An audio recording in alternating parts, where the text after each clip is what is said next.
Hello, this is Carrie Martell, the Millennial Gentleman, bringing you an exciting tale of criminal conspiracy in my hometown of Newberg, Oregon, which has recently been in the news because the Newberg Public School Board majority, the conservative majority, recently voted to ban Black Lives Matter and other divisive political flags from the campus.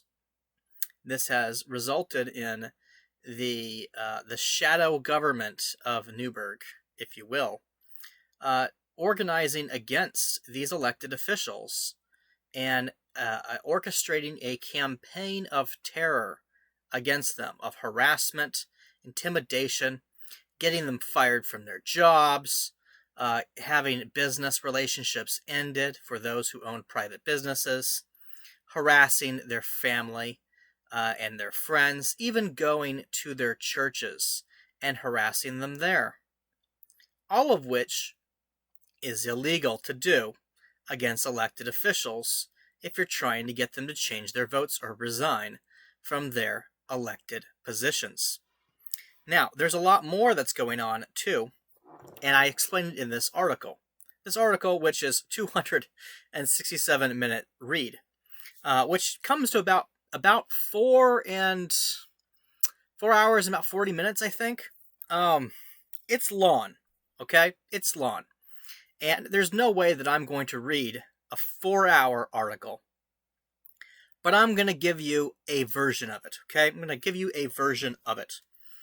All right, so here is a little bit of the read. Today, I bring the residents of Newberg, Oregon, information about an investigative report I have been working on for the past several weeks. Prepare to learn the truth about everything you've been reading in the news that has been designed to mislead you. There's a video here, which I'm not going to play. If you want to watch the video, you can go to the article, or just look at the video. It's on this channel already. This video here is meant to really get people's attention because it's a very long article, and I want people to understand basically what it's about and to watch it because it's important.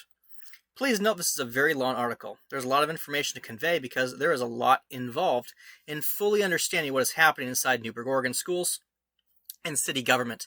This involves the presence of a cult who has unusual beliefs that the average resident does not understand. And the only way the motivations for their behavior can be understood is if you understand the beliefs of the cult, which I explain in this article. One of the reasons it's so long is because I have to explain their fringe ideologies. I will lecture, I will rant. Your narrator is a veteran of the U.S. Army, and I am revealing to you a story of corruption that has taken place in my hometown. As a veteran, the task falls upon me to be a speaker for the dead, for those who have died for liberty and democracy, so that such a thing that has occurred in Newburgh would never occur. It has occurred, and so their sacrifices have been tainted. I am filled with righteous fury, and I shall not hide my emotion as I criticize those who have chosen tyranny over democracy. You will know my unfiltered thoughts about these people, and so shall they. Someone must restore the proper frames of reference for virtuous behavior, because they have clearly been forgotten. The rhetoric I use shall do this, so that our society may punish them for their crimes, using the very mechanisms of democracy they so very hate. I will have justice for those they have wronged. As this corruption involves children, I anticipate many parents will be extremely upset to learn what has taken place. I am against anyone using violence as a remedy for justice, as there are more appropriate solutions for how to deal with this situation, which is why I have taken the time to make the case for criminal activity. I believe our legal system and school board and recalls of public officials can resolve this situation, and I advocate for those solutions to be used. I do not expect the average person to read this entire article in one setting. You may use the table of contents links to jump ahead to parts that interest you. For example, if you just want to know about certain crimes I believe they are committing, you can read those sections. Also, not to sound like an e-beggar, but I am an independent reporter. I'm not part of any other media organization except my own small company. This article is exposing around 600 people as part of what I believe to be a criminal conspiracy, and I anticipate they will try to sue me for libel despite all of the evidence I show here. In reading this article, you will see they have already discussed suing me for libel over my past articles criticizing their activities, as they want to censor me. If you'd like to contribute to my legal defense fund so I may continue reporting on their activities, this is a link to my GoFundMe. Thank you, and hope this article informs you in a way that the Newberg Graphic has not, the Newberg Graphic being the local town newspaper that should have been bringing this story to the residents of my hometown, but alas, has not. This is the table of contents, and you can just find how much nonsense they have done. How much nonsense they have done. Obviously, I can't read all of this, but let's go through at least the first part, shall we? Meet the Newberg, Oregon Mafia, led by Ty Hardin Moore and other community leaders. Recently, the Columbian wrote a nice little fluff piece titled, Oregon School Board Ban on Anti-Racist LGBT Signs Draws Ire, that highlighted the activities of the Newberg Education, or NEED, group, focused on its leaders, Beth Woolsey, Tay Hayden Moore, and A.J. Swans. Yeah, that article isn't going to date very well. I expect a full retraction and an apology to the residents of Newburgh from the Columbian and every other media outlet that just believed everything these people said at face value without verifying anything. You guys are part of the problem with America right now. Do better. This new article I write is what actual journalism about the situation should have looked like. I believe I am the only person who has reported on the situation in Newberg, Oregon, while trying to adhere to the SBJ Code of Ethics. With that in mind, I acknowledge I am ideologically and politically opposed to the activities of all parties I criticize in this article. I possess a bias. I am a registered Democrat, and I am appalled at the activities of the Democrat Party members in my hometown, county, and state who are mentioned in this article, which is why I'm exposing them. I'm also starting a recall against the city of Newburgh Mayor Rick Rogers, who I hold responsible for much of this because he has given the cult its power in the city through his appointments. And he was also involved in the hiring of Tay Hardin Moore as a diversity consultant. Yes, I possess evidence for this claim. I am also starting a recall against all the parties mentioned here who have positions on City Newburgh Council and the Newburgh Public School members that are part of the Mafia cult. One of my favorite presidents is Theodore Roosevelt, the old lion, who was fiercely opposed to public corruption, no matter who did it. To destroy this invisible government, to dissolve the unholy alliance between corrupt business and corrupt politics, is the first task of the statesmanship of the day.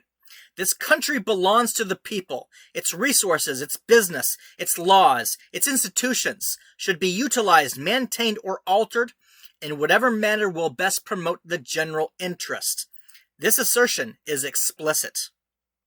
Theodore Roosevelt. I am a lion in the tradition of Roosevelt. This article is dedicated to his memory. Like Roosevelt before me, I have reached into the darkness and pulled villains who threaten our democracy out into the light, exposing them for who and what they are. I have located their war table and thrown it and all of its unit pieces upside down. Come with me, and let me show you what is happening in Newburgh. This is where the counterattack begins.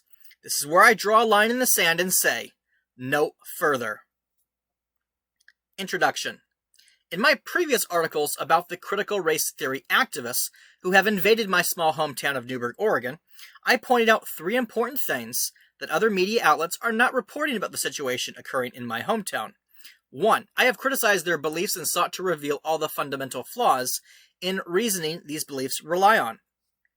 2. I have called it a cult that is designed to poison the mind against our democracy, to teach children to judge themselves by their ethnicity, gender, and sexual orientation, so that they will tribalize along these lines and have conflict with their neighbors over these ideological differences. 3.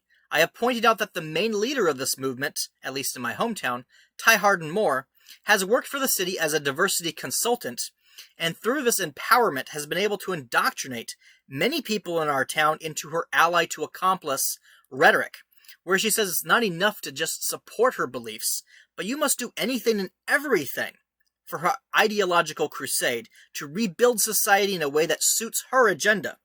To achieve this goal, they have manipulated the press coverage of events transpiring in our town in a way that suits their purpose, which I have sought to rectify by exposing their lies. My past articles were ignored by other media outlets.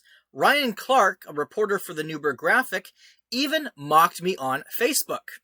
Listen, buddy, I'm not going to get in whatever you imagine to be a debate with you because you clearly get off on the attention. So don't bother trying to drag me into something that won't get you anywhere and will just end up as a screenshot on your blog where you imagine yourself to be blowing open some grand conspiracy. You don't know the first thing about how journalism works, and it isn't propaganda just because the facts of a situation conflict with your worldview. I don't know what compels you to continue engaging in this bizarre online harassment campaign of Ty, Aaron, and others, but you need to stop. Grow up. Nobody in this town cares about your rambling manifestos, and the people in Newburgh are smart enough to discern the facts of what has been going on in the community from whatever all this is. Just look at this. Just highlight this. I imagine myself to be blowing open some grand conspiracy, and I don't know the first thing about how journalism works. Well, I do agree the residents of Newburgh are smart enough to discern the facts. I'm one of them, and I believe the rest of the town residents will not ignore this article. There is a conspiracy, and this article has the proof. If Ryan Clark of the Newberg Graphic was actually doing his job title of reporter, he'd be the one bringing this information to the town residents. It was especially easy for me to find. I believe he's simply not trying to do any real investigative work. I believe Ryan Clark has chosen to be a political activist focused on assisting the cult Mafia instead of investigating their misdeeds, which is why he continues to not mention Ty Hardin Moore is a diversity consultant who worked for the city of Newburgh in any of his articles, quoting her. Some people have dismissed my past articles, believing them as very angry. You would be upset too if you knew the dire consequences of this group's activities in your hometown. Now you will know what I know, and I hope you will come to understand why I am upset and why you should be upset too. Knowing that our cherished institutions, such as our schools, public library, and our city government, are being turned against our republic with the stated objective of dismantling it, should make any law-abiding citizen upset. Knowing that our city is being slandered in the press to serve personal political agendas should upset you too. I fully expect the Newberg Graphic and other news agencies to issue major retractions of most of their reporting on past supposed acts of racism claimed by members of the Newberg Equity and Education Need group now that this article you are about to read is live, as I do not see how they can overlook the overwhelming evidence I present here that proves things this group has said to the press was based on half-truths or outright lies, spread intentionally with the goal of manipulating voters so they could seize political control in Newburgh. They are spreading propaganda and causing hysteria where none needed to exist at all. In this article, I will prove everything I said about their ideology in my past articles is true, and that critical race theory does poison people's minds and spreads chaos everywhere it goes. And yes, how it turns its believers into participants in crimes with rhetoric that justifies those crimes. Beyond a doubt, by the time you get to the end of this very long article, you will know things about the behind-the-scenes workings of Ty Hardin Moore's organization and its agenda that you never would have thought, and you will come to the same realization I did. She and her allies have formed a criminal conspiracy in our town per Oregon Statute 161.450, criminal conspiracy. I also believe their activity is a violation of the Racketeer Influence and Corrupt Organizations Act, or RICO, and numerous other laws I will explain as I reveal to the public their activities over the past year in our town. They existed long before the school board ban on political flags, and in reality, the school board ban is a reaction to their activities in the hopes of trying to stop their indoctrination of the school children into their cult. The NEED organization consists of around 600 members, and I have their activities well documented, far beyond what is presented in this article. This article's main purpose is to convince the public and the FBI of the presence of criminal activity within their organization and expose it, so they may be dealt with appropriately by law enforcement, and their ideology rejected wholeheartedly by every other sane person in my hometown. If you are on the fence about whether it's right to ban Black Lives Matter and Pride flags in the schools, you won't be after this. You'll understand why it has to be done. Here is a list, excuse me. Here is a list of my previous articles for those who need to catch up to speed on what the backstory to this article is. Okay, a note for parents in the Newburgh Public School District. I highly recommend that you pull your kids out of the school district immediately until you have had a chance to read my entire article. Do not deliver your kids into the hands of these people anymore without knowing what they are teaching and doing. In this article, I provide substantial evidence that the Newberg Education Association, the teacher union, is engaged in seditious acts against our city, state, and country, and that they are intentionally teaching children both critical race theory and fringe gender identity pseudoscience with the intention that this will help recruit the kids into a cult formed for the purpose of dismantling and rebuilding of America into a segregated society. As outlandish as that sounds, any sane person who sees the communications made by the teachers themselves that I showcase in this article will find it difficult to arrive at any other conclusion. Many of you need to find an attorney to represent your child's interest due to the violation of Family Education Rights and Privacy Act, also known as FERPA, that I believe have become routine for the teachers and faculty of the Newburgh School District. I do not suggest you hire any of the attorneys in Newburgh. You will understand why as you read this article. A note for current students of the Newburgh Public School District. This article is not expressly written for the students of the school district, although it does advocate on your behalf. In reading this article, you are going to learn a great many things about your teachers and even some parents that you are likely unaware of. As many of you have been the victim of what I believe is a cult that has infected the city of Newburgh with the express goal of indoctrinating children into its ideology. You may be wholly unaware that any of the actions of these people you might admire and respect are actually, in my opinion, based on the overwhelming amount of evidence I possess and my interpretation of federal and state laws, very serious crimes that involve your exploitation. You have all been the victim of bad teaching. You have been taught that motivated, emotional reasoning is critical, logical thinking, and misled to believe in numerous logical fallacies about how you view yourselves and others in the world. You have been taught a wholly false interpretation of American history and civics education that is designed to mislead how you understand our republic operates. This is not my personal opinion. It is a factually true statement that the ideology advocated for by the teachers union and many people deeply intertwined with the NEED group activities is based in teaching falsities. This is why when faced with debate, they run away from my public contestations of their ideology and instead choose to form angry, noisy mobs in the center of town to shout at people instead of speaking responsibly and debating the merit of their ideas using logic and evidence to support their conclusions.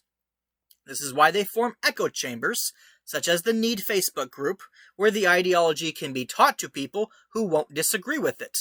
That is what cults do, and it's not how our democracy is supposed to work. You should never have been taken advantage of in such a way by this cult. It is not your fault this happened. Your elders failed you. I intend to hold them accountable for this failure with this article. At this time, revealing the truth of what they have done to you and your school and our town's community is the only thing within my power to do, so that they may be held accountable for the wrong they have done to you all by law enforcement, and likely the civil lawsuits that will follow from angry parents who now realize the exploitation of their children by the teachers' union, city officials, and others who have been involved. It is my belief the teacher union has employed illegal means to pressure students to become political activists to serve their own personal agendas. It is my belief teachers are illegally using their position as public employees to reward students who agree to believe in fringe ideologies related to sexual orientation, gender, and ethnicity, a pseudoscience invented by a discredited fraudster named John Money, who conducted unethical experiments on children who later committed suicide. Money lied about his research to the world for greed. You should never have been exposed to his ideas at such a young age, nor have them presented to you as legitimate health class information. It is my belief that teachers are using fear and peer pressure to ridicule students who resist their indoctrination into the fringe ideologies of the cult. If you want to share evidence for these things that a teacher has done to you or other students, have your parents contacting me using this form. You may not fully understand what I am saying right now, because you're currently surrounded by people who are in a cult. They have convinced you they are excellent teachers who have your best interest at heart. They do not. But I hope one day that you will understand what I have said here. The only way to deprogram from a cult's ideology is to learn logic and rhetoric. You'll have to learn this yourselves, it seems, as your teachers have failed you. Good luck. Some legal disclaimers and explanations. This article will upset a lot of people who think very highly of themselves. I fully expect they will turn their full machine upon me once they realize I have exposed their entire criminal enterprise. Some people told me to be careful and consider not publishing this, but I'm doing it anyway. If I'm not willing to fight for my hometown, who else will? So here are all the reasons why everything I write is protected by the First Amendment. Everything I am sharing in this article is of public record, and no private information has been shared, with the exception of some of the information I reveal about the high school slave trade Snapchat incident, which I am sharing because of how the Need Group used that incident to deceive the public. The deceivers cannot be held accountable for what I believe are numerous crimes that have been committed unless I expose the truth. Otherwise, everything else was obtained from publicly available information from a Facebook group that just sort of let me into it with no resistance. Over 590 people had access to the same public information that I am showcasing here. As such, anyone who wants to try to sue me to silence me will find themselves at the other end of Oregon's anti-SLAPP law. I will vigorously defend what I say in this article because I sincerely believe it to be true, and I have literally hundreds of screenshots to verify everything I report in this article. Anyone who tries to sue me for the evidence-based opinions I write in this article will simply be responded with a motion to dismiss per Oregon's anti-SLAPP law. Free speech in America is an indivisible right, and the needs groups organize bullying and intimidation of others from the shadows with the goal of depriving dissenters of their free speech rights ends today with the publication of this expose. Although at points I may ridicule the individuals whose criminal activity is exposed, it is not done with malice, but instead because I am appalled at the absurdness of their behavior, and I don't know any better way to represent the absurdness than to ridicule it. Present it, not represent it. My reporting on their activity is done with the motivation to bring their activities into the light, which the citizens of Newburgh deserve to know, and the rest of the world deserves to know, so that our town's residents may be vindicated from the accusations made in the press by members of this criminal conspiracy which has tainted its reputation unfairly. While I have read enormous amounts of information about the personal lives of many of these people, the only things I am sharing here are details related to the criminal organization they are participants in. I don't care about their home lives beyond what relationships connect them to other parties and how these connections may benefit their little mafia. I will say, in the past, many of these people seemed to have been good people. They aren't anymore, now that critical race theory has poisoned their minds and led them to do the things I am reporting. As you read this article, you will come to understand that my disagreement with the people mentioned here and their activities is not merely an ideological one. It is my belief their ideology allows them to self-justify committing a wide number of crimes, which they think is okay under the belief that America is an evil, racist country, and they must do everything in their power to make it more equitable, which under their redefinition of the term equity has the goal of dismantling and rebuilding American government in such a way that our society becomes based in racial segregation, where people must tribalize along ethnic lines for self-government. It is this goal of segregation for why critical race theory is an extension of radical black separatism from the 1960s and 70s. This ultimate goal is rarely discussed in the mainstream media, but by the time you finish reading this article, I am sure you will understand there is no question this is the ultimate goal of the ideology. The people who believe in critical race theory are working toward that goal, even if they are not fully aware that is the goal of critical race theory. There are probably many similar groups all over American cities doing the same things this NEED group did, and I am only exposing this one group in my hometown. This article includes direct URL links to many personal Facebook profiles used to commit what I believe are crimes. In this article, I explain why I believe they are crimes and cite relevant laws to support my claims. Facebook post, being a social media platform, is not private information, and per United States v. Marigildo, you have no reasonable expectation of privacy when you use it to communicate with others. Anything you publish on it is public information, even that which you publish in so-called private Facebook groups. I mean, you're posting it onto the internet. Everyone from your internet service provider to Facebook employees can see everything you say on the platform. The information is web page data that is exposed and easy to access. You have no reasonable expectation of privacy on Facebook. The lack of legal understanding of this nuance has been the undoing of the people mentioned herein. Regarding the featuring of minors and children, efforts are made to protect identities as much as realistically possible, such as censoring their faces. I didn't have to do this, but I think it is wrong to blame children for the things their parents are forcing upon them. There are times where I may point out that someone's actions, such as indoctrinating the children into a bad ideology, such as critical race theory, that encourages a wholly inaccurate worldview and encourages criminal behavior, is a form of child abuse. My reasoning is based in my interpretation of an Oregon law definitions that says any mental injury to a child, which shall include only observable and substantial impairments of the child's mental or psychological ability to function caused by cruelty to the child with due regard to the culture of the child.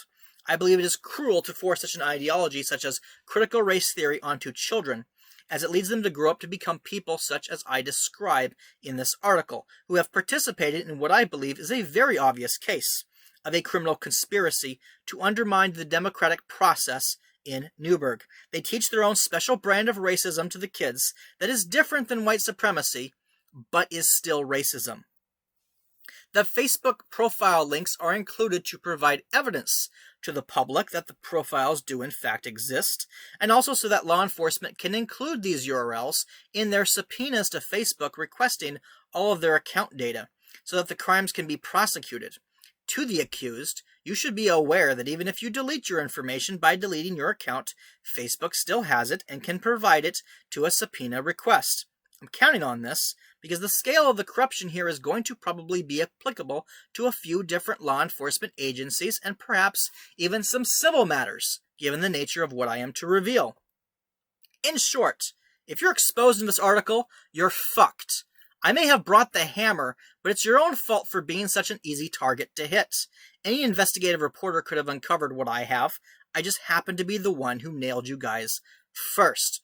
To those who I have exposed and who will no doubt blame me for their own stupidity, it's not my fault that you're a bunch of morons who organized a criminal conspiracy using Facebook, of all things.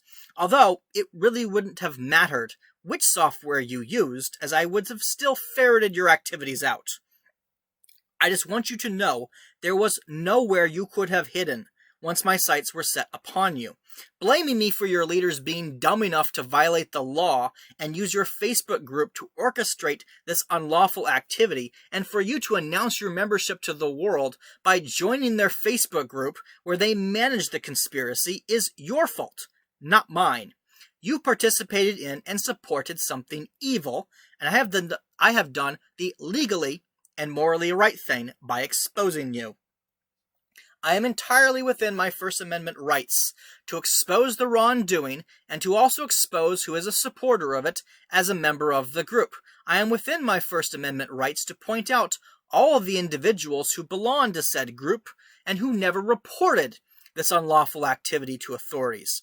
By contrast, within 96 hours of seeing the evidence, I collected the evidence and organized it into this article for the express purpose of sharing it with the public and law enforcement. I wholly reject the idea anyone I mention here is innocent and will not deserve whatever consequences the fallout of this article bring. Even if you claim you didn't participate in the crimes, you had a duty to report this wrongdoing, and you did nothing. Shame on you. As mentioned, you should know that when you delete things from Facebook, they never actually delete it all, and that the feds can easily retrieve the data with a subpoena. I advise you to confess and plead for mercy instead of engaging in any efforts to delete records, which could be considered obstruction of justice. It'll just provide further evidence of your guilt if you try to delete anything.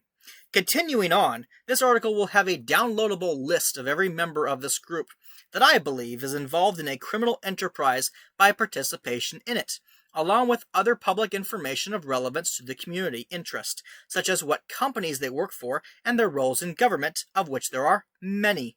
I believe this information is of public interest because it demonstrates the influence these people have in our communities and how they are obtaining their financial backing. Yes, this influence even includes members of the press who have either reported on Newburgh events directly or belong to organizations that are also members of this group as well. I hope other reporters who actually believe in justice and exposing lies to the light of truth will follow my leads with the data I share and be able to expose the things I could not.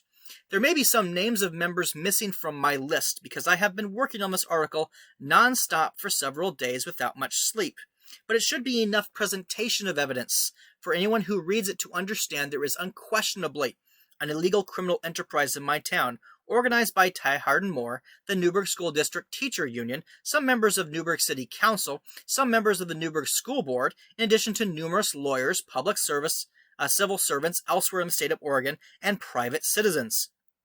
These parties all share the goal to disrupt a fair and legal democratic process in my hometown just because their favored candidate, Ty Hardin Moore, lost the school board election.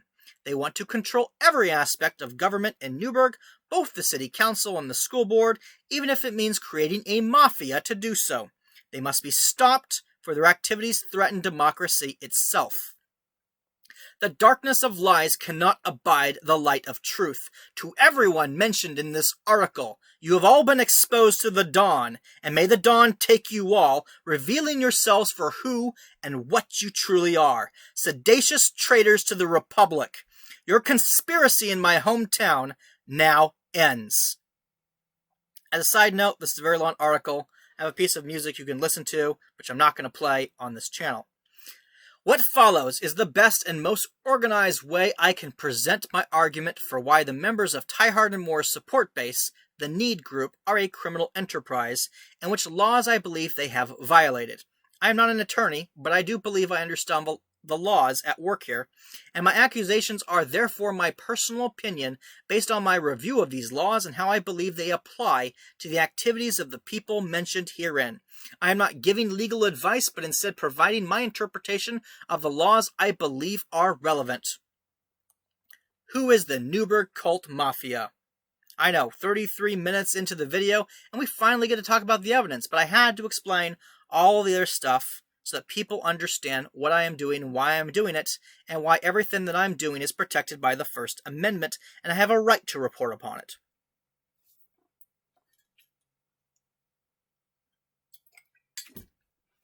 Okay, who is the Newberg cult mafia? There are many social media groups being used by the same group of people to organize political activity to seize control of Newburgh's government using methods I view as unlawful. The main one, however, is Newburgh Equity in Education Facebook group, which had 557 members at the time I wrote this, but now it has over 600 members. Most of them are teachers. The admins for this group are the following people: Beth McDonough Woolsey, near as I can tell, a stay-at-home mom who blogs. Tehard and Moore, the owner of Moore Consultants, a critical race theory activism firm, previously ran for Newburgh School Board election and lost. Lydia, I think her name is pronounced Cooler, married to Dan Cooler, senior accountant for City of Newburgh. Kristen Stoller, president of the Newberg Education Foundation, co-founder of Community Wellness Collective, president of the Young Professionals of Yamhill Valley, owner of Chehalem Valley Dance Academy, member of Chehalem Valley Chamber of Commerce, Newburgh Early Bird Rotary, and Newburgh Downtown Coalition. And A.J. Swans, near as I can tell, a former Newburgh School Board Committee member. And these are, of course, the evidence that they are members of this group. You see their little faces right here. And, yeah, here's their profiles, which matches those little icons for the group. However, NEED has far more members than just this, although they have hidden the member list directory to any non-member so that it is not obvious to the general public. They have also formed several other online Facebook pages and groups, which primarily consist of the same members as in NEED. Many of the members of NEED are teachers in the local school union, Newburgh Education Association. The teacher union appears to have been actively used to recruit members for the NEED Mafia to serve its agenda. Here you can see the Facebook page, which says Jennifer Snyder as the president, Andrew Gallagher as the vice president. They are also members of NEED. Here is a little Facebook post that they put out, the teachers union, about how much they hate the school board wanting to get rid of the anti-racism policy that they passed last year, and also ban Black Lives Matter and other politically divisive symbols such as the transracial pride flag, which is associated with Black Lives Matter. The Recall Brian Shannon Facebook page is also something they started and are promoting, although technically the PAC is organized by political consultant Jeff Green via his company C&E Systems. Jeff Green is an individual I will discuss more about later in this essay. The Recall Brian Shannon Facebook page, which is not, I didn't explain in this article, one of the conservative school board members who voted to ban Black Lives Matter flags from the campus is Brian Shannon, and they are currently organizing a recall against him because they seem to think that this will be effective. I don't think it will be effective anymore. Continuing on. For now, simply understand that the members of the NEED group, which largely consist of members of the teacher union and should therefore be seen as an extension of its activities as a labor union, are the main promoters of the Recall Brian Shannon PAC, and as such, I think the filing is claiming it is something part of C&E Systems is possibly fraudulent. The important thing is that while the teachers union, Newburgh Education Association, has publicly admitted they are supporting the union, the evidence I have gathered suggests they're supporting the recall.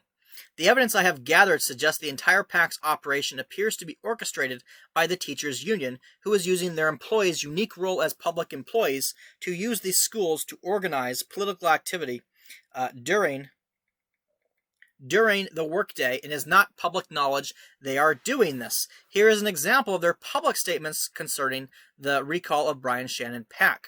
They say they're extremely disappointed that they want to ban the Black Lives Matter flags. The evidence I show in this article proves the ties to the PAC are much closer. Full list of the NEED Mafia members. Here is a full list of their members. This will be a clickable link here once I publish this article. Organized in a spreadsheet along with my notes on their obvious relationship ties, such as employment and romantic relationships. This data is useful for assembling a relationship chart to determine their range of influence and fundraising. The employment of individuals as teachers and other faculty of the Newburgh School District was confirmed by me using the School Faculty Directory database, which is public information that contains their faces when you click on each listing. I then matched it to their social media profiles. You should note the vast majority of these people are not from Newburgh originally, and many have only recently moved to the town in the past few years, primarily from Portland and other failed cities that have turned into dystopian nightmares over the past decade. The people who moved to this town, based on their activity, appear to believe they can bully the local townsfolk out of our town affairs with their money and nonsensical cult beliefs. I suppose they have been right up until this moment. I have a suspicion the tide is about to turn now, though. Other important members to mention are City of Newburgh Council members, such as Bryce Cofield. You can see Bryce Cofield is a member of the Need group. And here's some posts that he's made within the group. Okay? And this is how he encourages the group's activities. Okay? Ranting about anti-racism and critical race theory. Bryce Cofield is one of the candidates was one of the candidates for City Council that the Need Mafia supported, because he was one of them. Here's is one of the leaders, Beth Woolsey, congratulating their new City Council member, Bryce Cofield, who they wanted to be appointed to the City Council. David James is here, and you can see that he's promoting Bryce Cofield and doing a critical race theory presentation at the Chehalem Cultural Center here in Newburgh as well. Elise Yarnell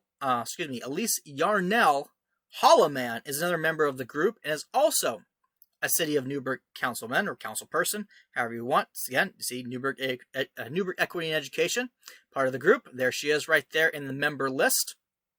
Okay, Stephanie Bell Findley, who is also on Newburgh City Council, is also a member of the group. All right, here she is posting. Here's Kristen Stoller, one of the leaders of Need, saying, here's a letter with facts and talking points, contacts, and action requests. We'll go into this document here in a bit, but I just want to point out there's Newburgh City Council member Stephanie Bell Findley saying, this is a great guide. Okay? Here she is talking about some more stuff. Here they are talking about stuff happening in Greater Albany Public School, and here she is sharing her thoughts and so on. So she's a very active participant in the Need group. Here's proof that they are on the Newburgh City Council. You see that they're part of District 1, District 4, and, of course, District 6. There's the mayor, Rick Rogers, sitting right there on the chart, too. Guess how Bryce Cofield got on. He was appointed to a position. The most important thing to understand about the group is that its leaders guide the decisions of other members within the group, often with the intention to create the appearance for widespread spontaneous support for the policies they want to make, when in fact, the elected officials are the ones participating in the drafting of statements that are submitted by the public. This makes Need a kind of invisible and corrupt government, as its activities are not disclosed to the public. Also, the members' letters to city officials are presented by those officials without disclosure that the elected officials are members of the group producing the letters.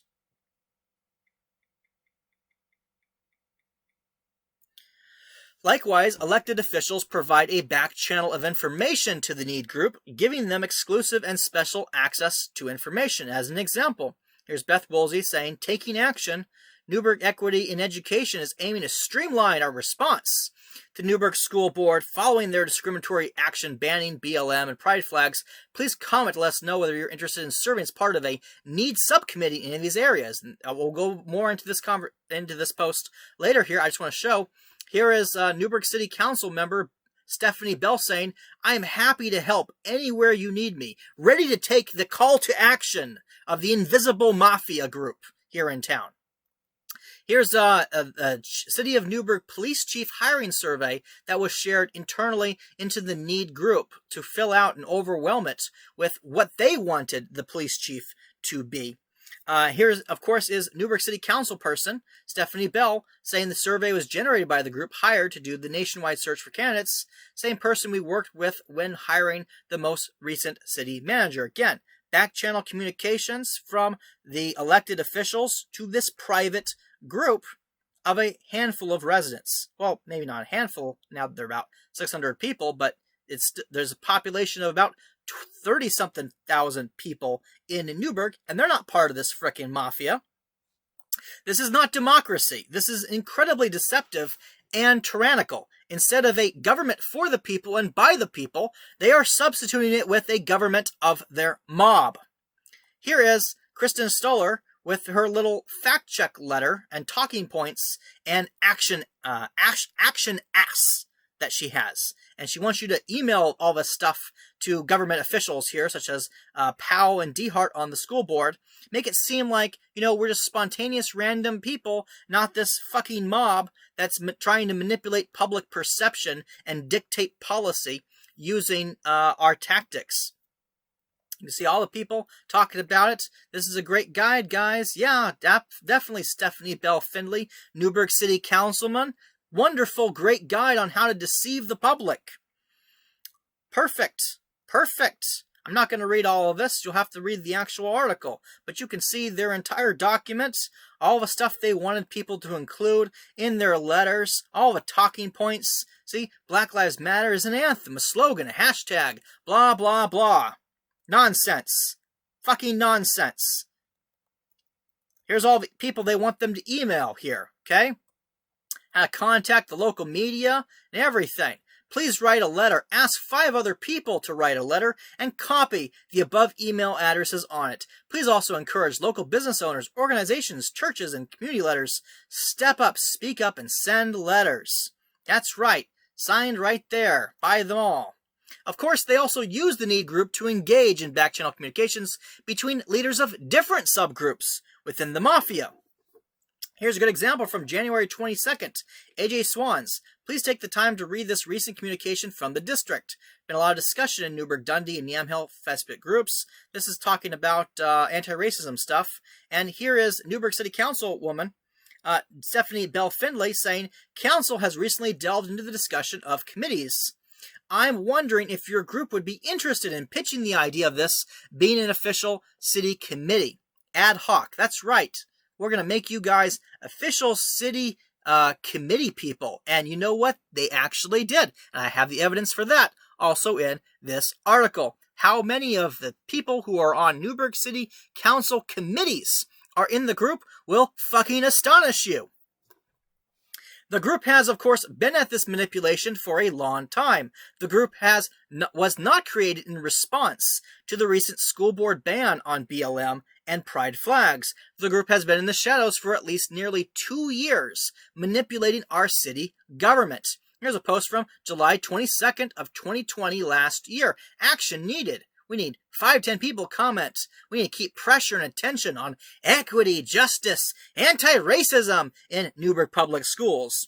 We need people from this group to commit making public comment at the next board meeting. You got to request specific anti-racism policies. Counter Dave Brown's public statements in the graphic. Dave Brown, of course, being the conservative minority at the time on the school board, now part of the majority and the chairman of the board who banned the Black Lives Matter flag.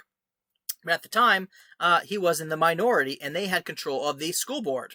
And they're very upset that they don't have control over it anymore. Advocate for equitable back-to-school options. All kinds of stuff. Here's Stephanie Bell Findley in response to this saying, I, Newburgh City Councilwoman, will support your fucking mafia, your invisible government, your conspiracy.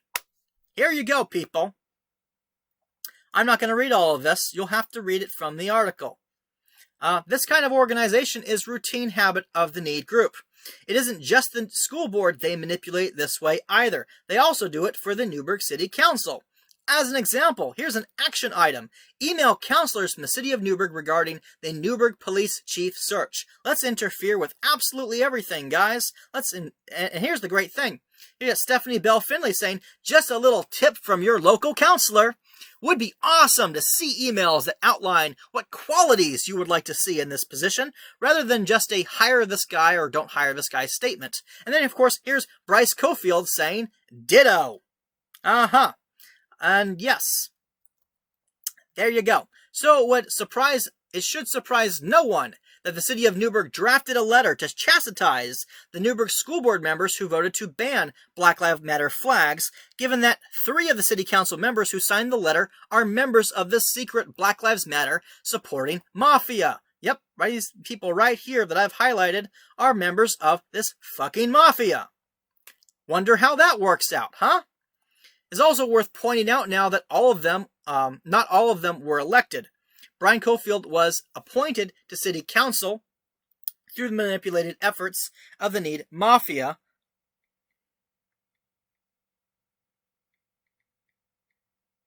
Sorry, gotta fix that little...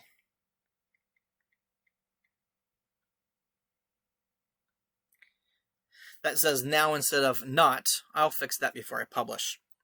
Worth pointing out that not all of them were elected. For example, Bryce Cofield was appointed to City Council through the manipulative efforts of the Need Mafia behind the scenes. Post from AJ Swans, August 10th, 2020, from Newberg City Council. Council declared a vacancy for the position of District 4 through Resolution 2020-3688 due to the resignation of Councillor Patrick Johnson. Applications were accepted during an open recruitment process from July 7, 2020 to August 5th. 4 people applied, were found to be qualified for the position, Bryce Cofield, of course, being one of them. And here they are talking about the appointments and who they're supporting and so on. So you can read through all of this. And I also have more conversations about how they were encouraging Bryce Cofield to be their nominee with all their letters of support that they were writing. What I have shown so far would be enough to prove the Need Group is engaged in a conspiracy against the residents of the city of Newburgh, manipulating it from the shadows. However, there is so much more the Need Group is involved with. Please read this entire article to fully understand how sinister the group truly is. A short discussion about Kristen Stoller, president of the Newburgh Education Foundation. Let's begin the examination of the Need leaders with Kristen Stoller. Not to be confused with the Newburgh Education Association, which is the teachers' union.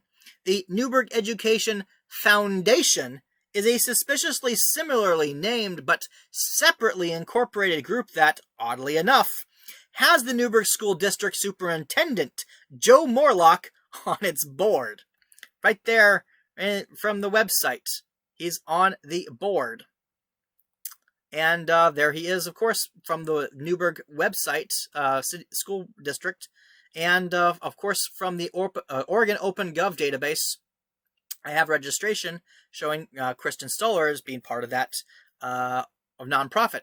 So there is a business relationship between Kristen Stoller and the superintendent of the Newburgh School District. Remember, Kristen Stoller is one of the public leaders, one of the big formers of the Need Group.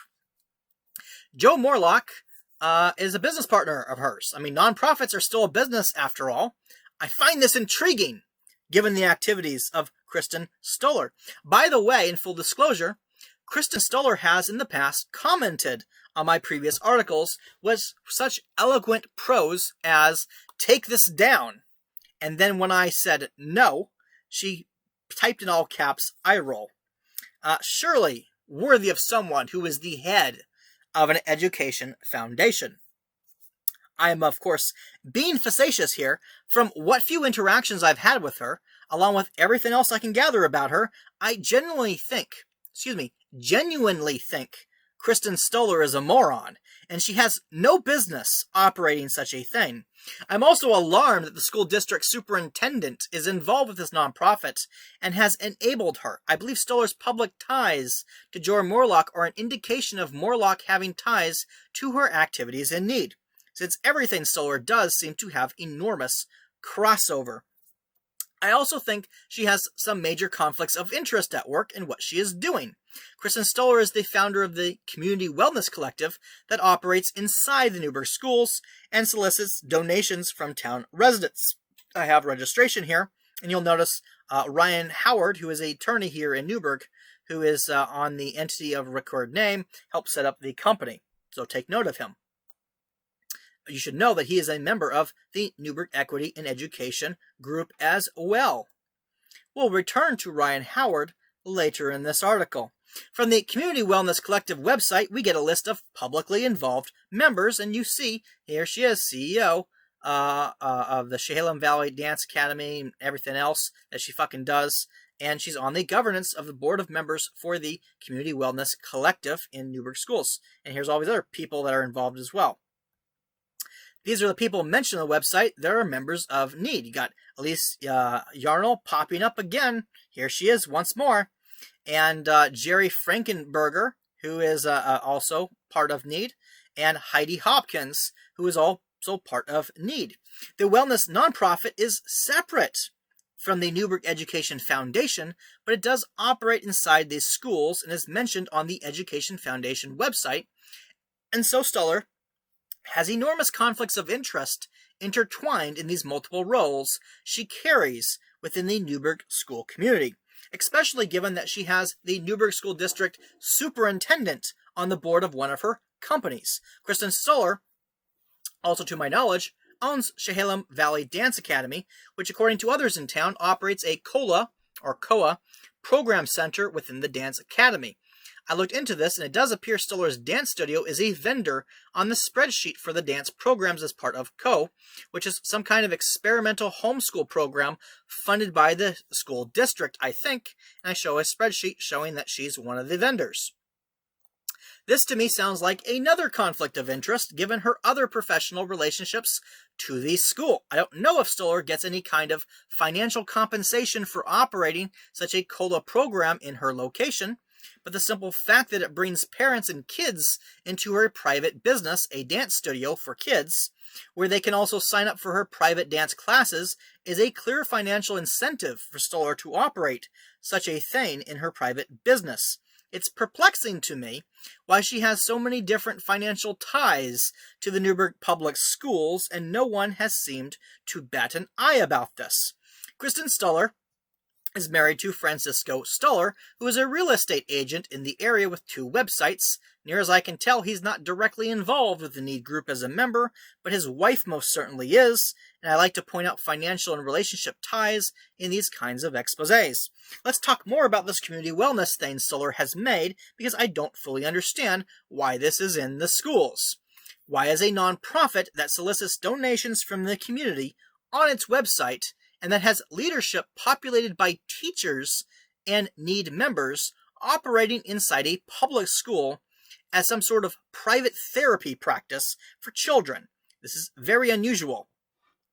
The school has its own counselors for students who are administrated by the school district and bound by laws designed to protect students from becoming exploited.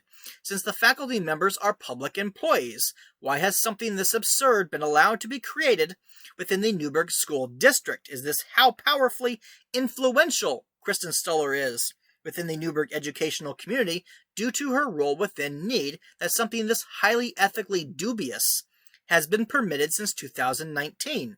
It is especially alarming to me given the online activities of Kristen Stoller and the Need group and what their goals are for the city and its children, as we will discuss more in this article. From the Instagram page, they market themselves as a mental health and addiction services. One of the pages is links of interest, which is this fucking mess. Madness. Nearly legible madness, but madness nonetheless. Why is Kristen Stoller, who has financial ties to the school with her private business, also operating a drug addiction counseling clinic inside the Newbergh High School? What is going on in this town? I took a closer look at the links page from this organization operating inside our high school, which encourages students to seek help from non-school employees. Very few of these seem to be credible sources of information for the medical needs of students who may have serious mental health and addiction needs. One of the links is literally just a chat room to talk anonymously to people about drugs. The top link is to fellow Need admin Beth McDonough-Woolsey's blog, who I don't believe is qualified to provide mental health advice to children in a public school environment. In fact, in reading her article about depression, I'm fairly sure that she's not. I'm not going to open the article, but the article, my takeaway was that she's basically talking about trying to balance her meds and not doing it very well. I don't think it's a good article to show kids. Yet this is what is occurring under Joe Morlock's supervision of the Newburgh School District as superintendent. This entire thing seems shady to me, so I dug further into the workings of this Need group. In doing so, I uncovered a great deal about what is going on in my hometown and uncovered what I believe to be a mafia. I was able to find this post from within the Need Facebook group dated to last April. Very important. Brandy Kaufman, April 20th. What is a school-based health center? And then it lists a bunch of stuff, medical services, including, of course, mental health counseling, alcohol, drug counseling. and talks about in December of 2019, same date as the Wellness Center, Newberg School District was awarded a grant from the Oregon Health Authority to create a, whatever the hell this acronym is supposed to stand for, the school-based healthcare area at the Newburgh High School. Passage of the bond was created funds for the construction of it on campus. These two events were crucial in the ability of the district to develop a school-based healthcare center. So, this is a post by Brandy Penner, who was at the time the chair of the school board and is currently still a member. Post inside the NEED group, by the way.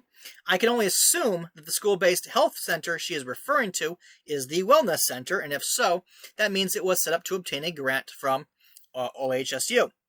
I guess it's actually not OHSU, it is Oregon Health Authority. Another thing I'll have to fix here. Okay, but why do you need such a thing in your school when we have such a very excellent hospital in town? Why do we need a private clinic practice in the school when we already have school counselors who are public employees and bound by the rules? Why do we need to have private individuals with what seems to be no formal medical training or expertise, such as Kristen Stoller, on the board of such a thing, and who is free to pay herself a salary as part of being an executive officer of a nonprofit corporation and set these salaries to be literally whatever she wants them to be with no public oversight?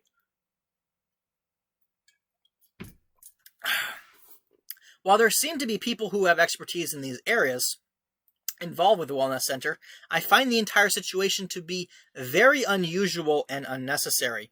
When things are both unusual and unnecessary, my general experience has been there is a reason for it that is more about the people running it than for its claimed purpose. These remain unanswered questions about the operation of this Wellness Center thing. If anyone would like to share me further information, I would be interested in knowing it. What I do know is that NEED is involved with the Wellness Center and maybe using it as part of their indoctrination of the school children into their political ideologies. I believe this based on communications within the NEED group. Here's a few of them.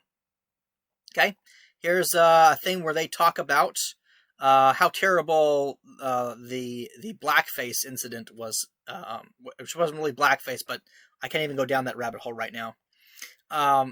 Through this comment, I find Elise Yarnall-Holman saying, want to make sure people are aware of this.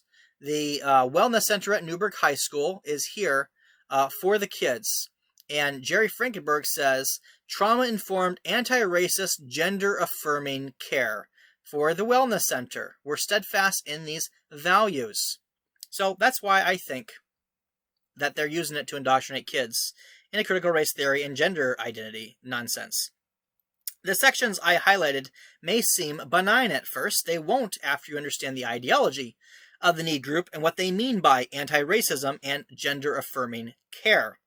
They don't mean what you think that they mean. At least, if you don't know anything about critical race theory and how they redefine words to have totally different meanings. What is the goal of the Newberg Equity and Education Mafia cult? Control, of course. All of the other crap they spout is nonsense. The goal is always control for social activism groups that employ motivated reasoning to create hysteria. Chaos is a ladder and all of that. How they go about this control is what is important and requires lengthy explanation because their beliefs are very complicated and contradictory. I will try to simplify it as much as possible for the average person. The main strategy for the NEED group's quest for control is to create division in Newburgh so that residents cannot unite against their tyranny.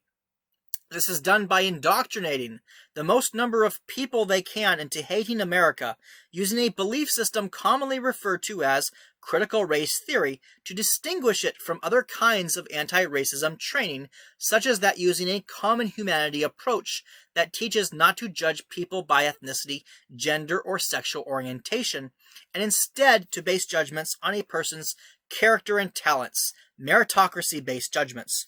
This common humanity approach allows for a shared American identity, rooted in the principles of our Bill of Rights and Declaration of Independence and other Enlightenment-era philosophical thinking about liberty and justice.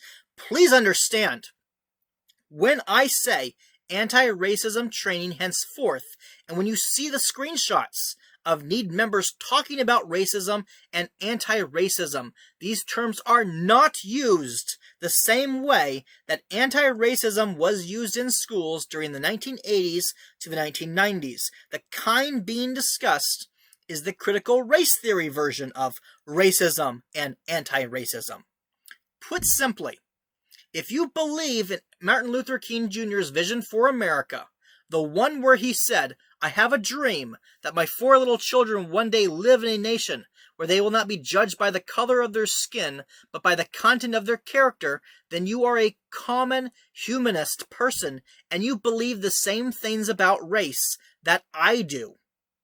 In contrast, critical race theory and its brand of anti-racism training is ideologically opposed to Martin Luther King Jr.'s vision for America. Critical race theorists have the objective of reintroducing racial segregation to America to allow for marginalized groups to self-rule themselves. This is what I am criticizing. It is pseudo-anti-racism. It is not what you believe in.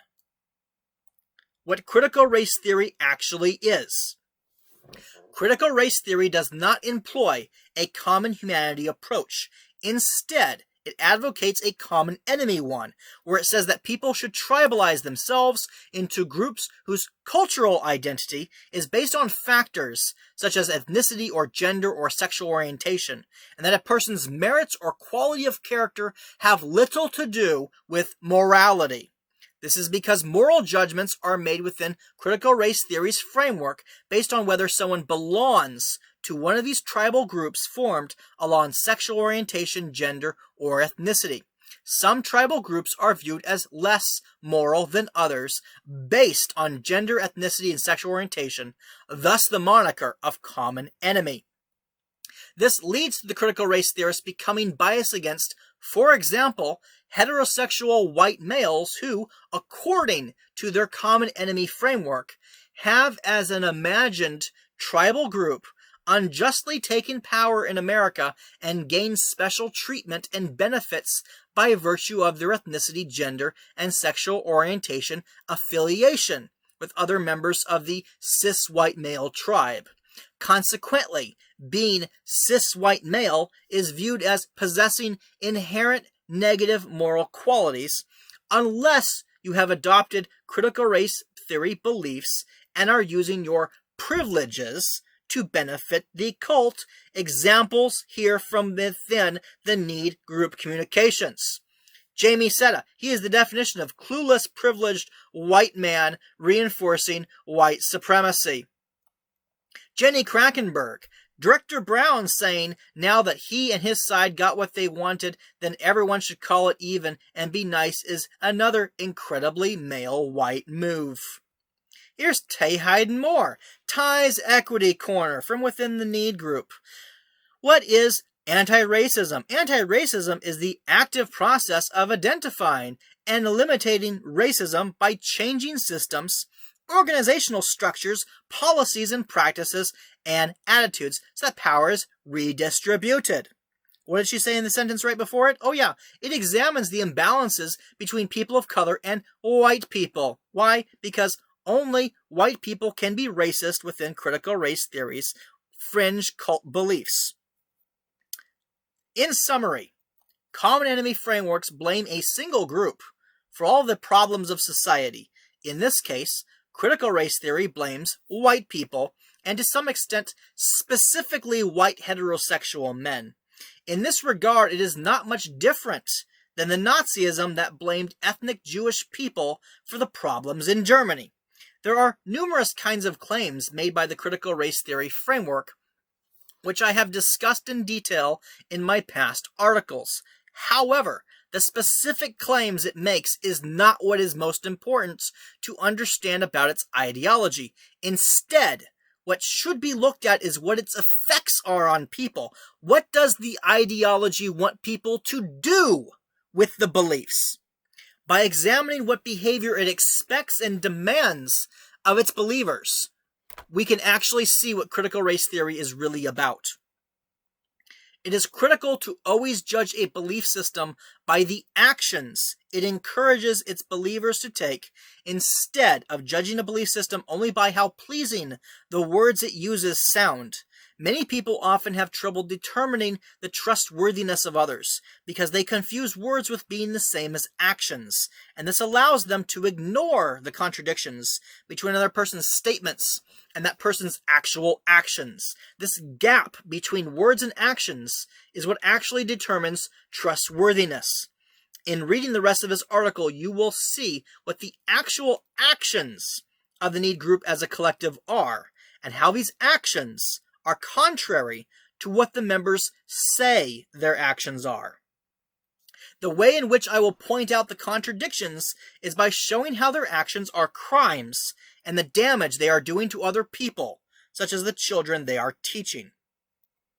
I believe the most difficult thing for many people who try to debate with critical race theorists is that the average person lacks a couple of things that are necessary to refute critical race theory's claims. Number one, you must possess substantial amounts of general knowledge about world history dating all the way back to 5,000 years ago. Specifically, you need knowledge about the evolution of legal systems and how these changes over the centuries have influenced the present-day American legal system and form of government.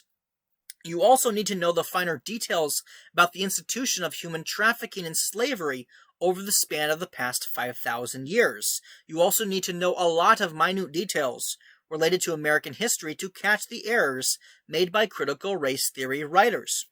2.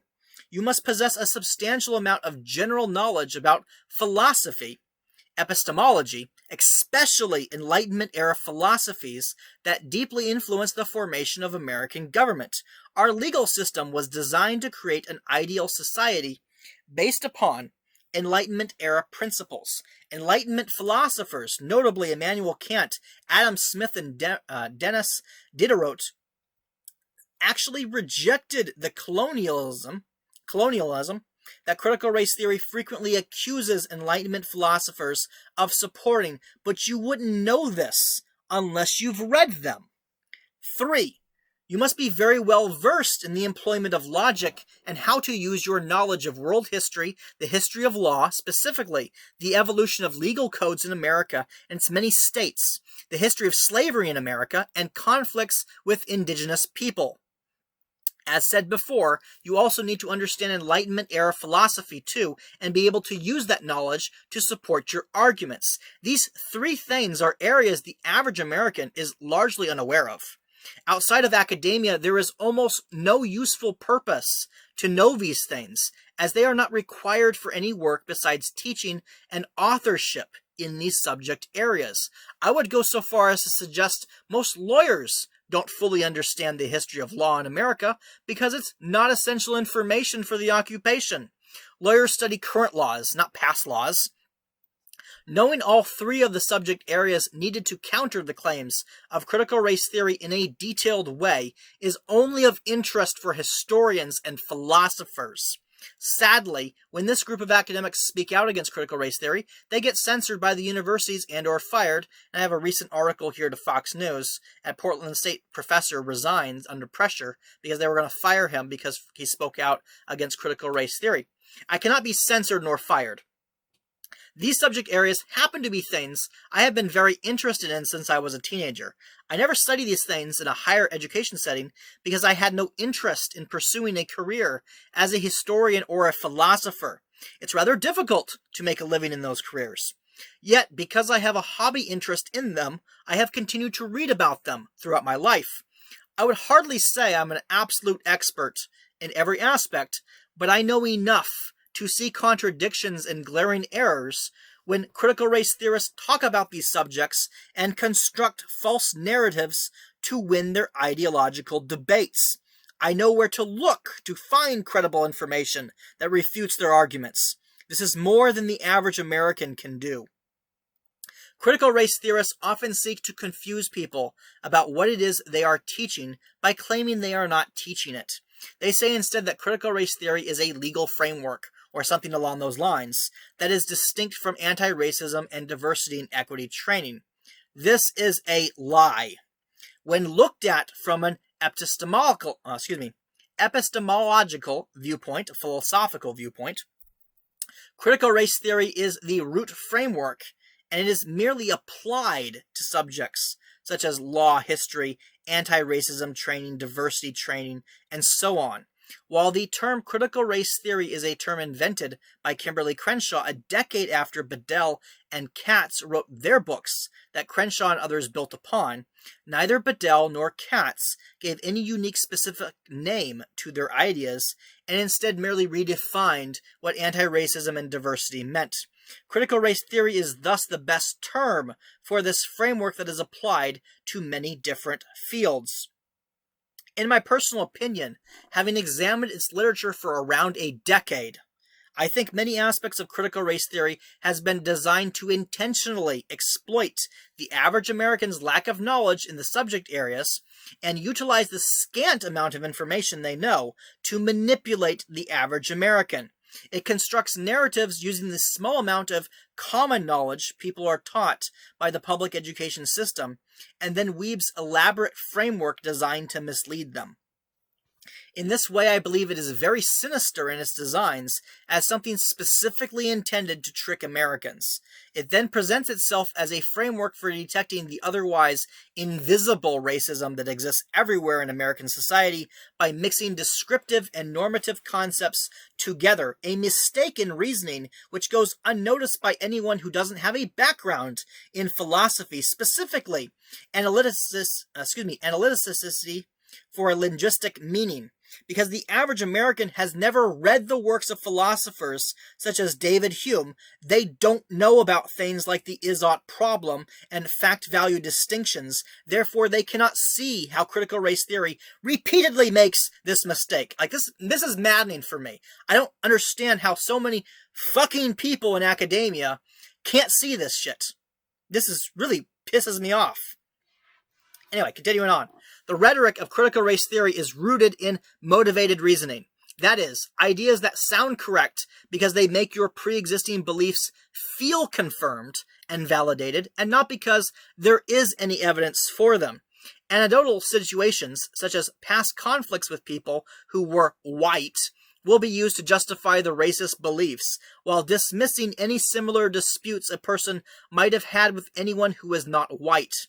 Within the critical race theory framework, the conflict with the white person will be blamed on racism, and the conflict with someone who is not white will be disregarded as having another cause. This frequently results in a single cause fallacy made by the critical race theorists, who never considers any other explanation for why the conflicts occurred.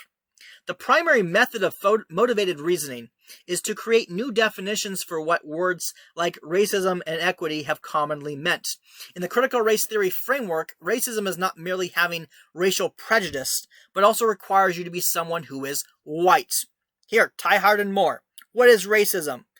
Defined as the marginalization and or oppression of people of color based on a socially constructed racial hierarchy that privileges white people. Her literal fucking definition is just a restructuring of power plus prejudice equals racism, which is the same shit that critical race theory believes in. It is the same thing that Bedell and Katz wrote about in the 1970s. They think they can just rephrase the sentence, and it's not the same philosophy. It's absolute bonkers what these people convince themselves of. Continuing on. Therefore, when the critical race theorist performs anti-racism training, seminars, and writes books, they make it appear they are teaching people to not be racially prejudiced against others with the label choice they use, such as racism and anti-racism, when in fact, their framework encourages racial prejudice against people who are white. Critical race theory is designed to brainwash white people into believing they owe a blood debt to people who are black for things like slavery that existed many past generations ago and no longer do in America. Similarly, it wants people who are white to owe a blood debt to indigenous peoples because their ancestors lost wars against the American government and were relocated into tribal reservations, which they self-govern, as a means of preventing further warfare. Historical events are frequently interpreted in a way that takes only parts of the story and organizes the detail in a way that supports the racist views of the critical race theorists, which means history is viewed out of its proper context, and inaccurate conclusions consequently are drawn from it.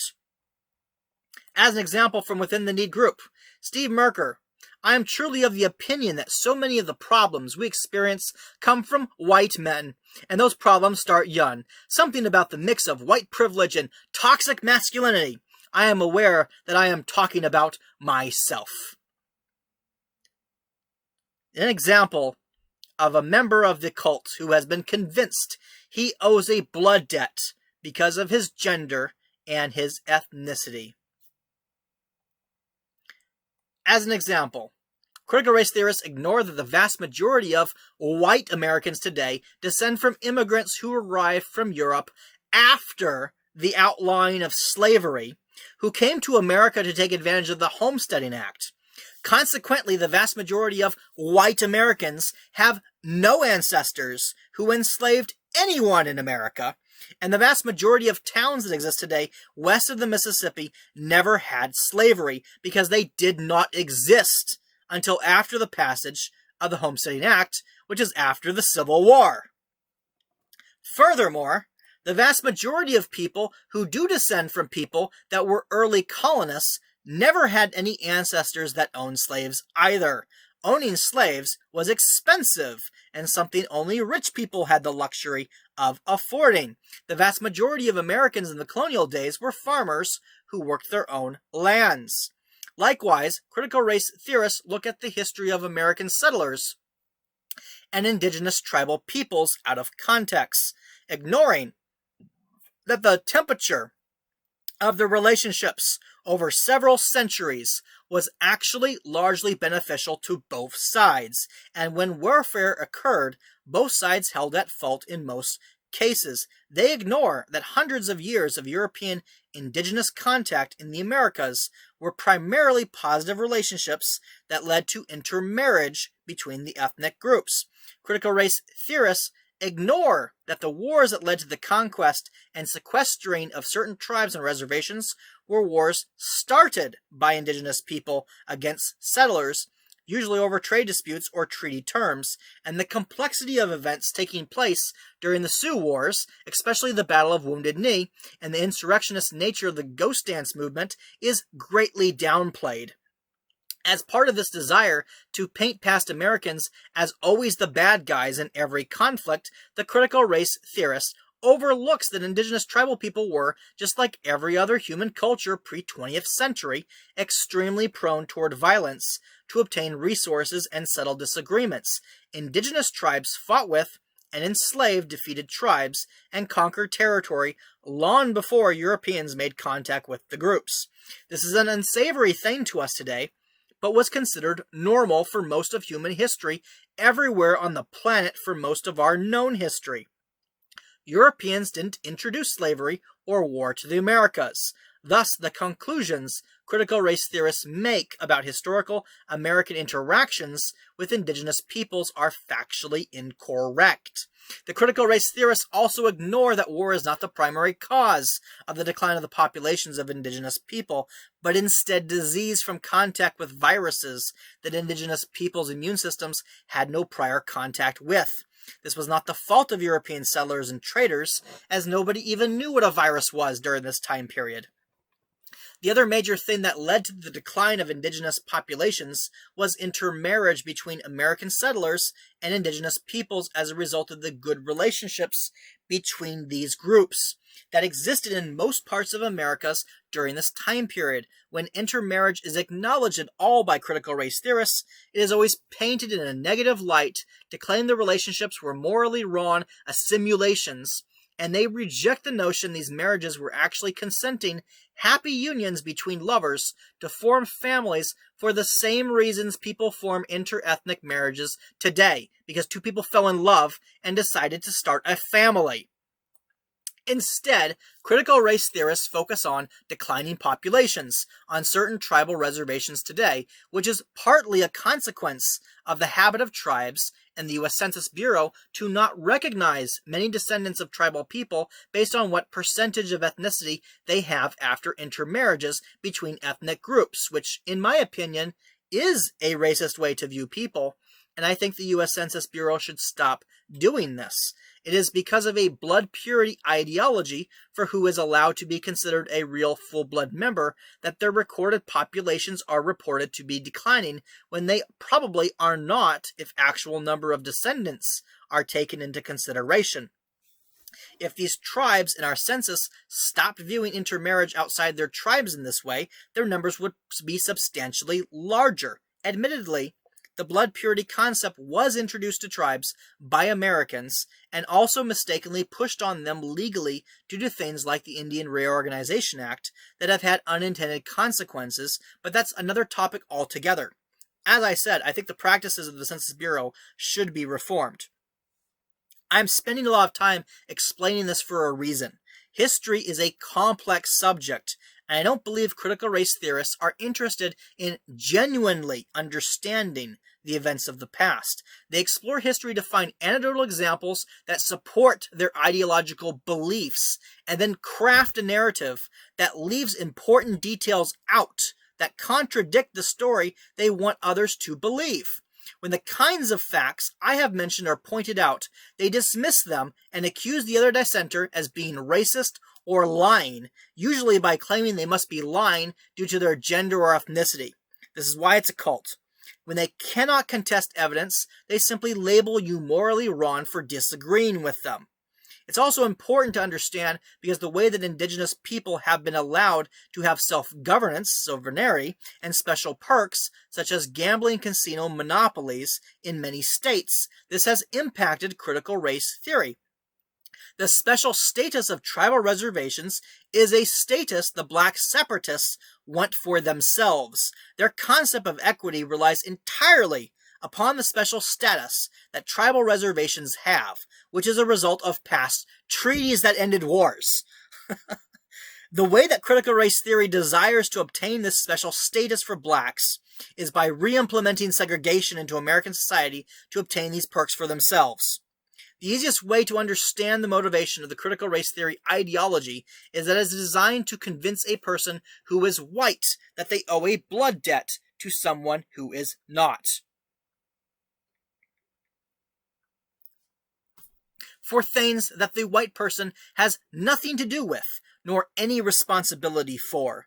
This belief that a blood debt is owed is then used to manipulate the white person into becoming subservient to the political desires of people who are black or indigenous, as a way to make amends for real or imagined wrongs committed against the ancestors of the black or indigenous people who live today.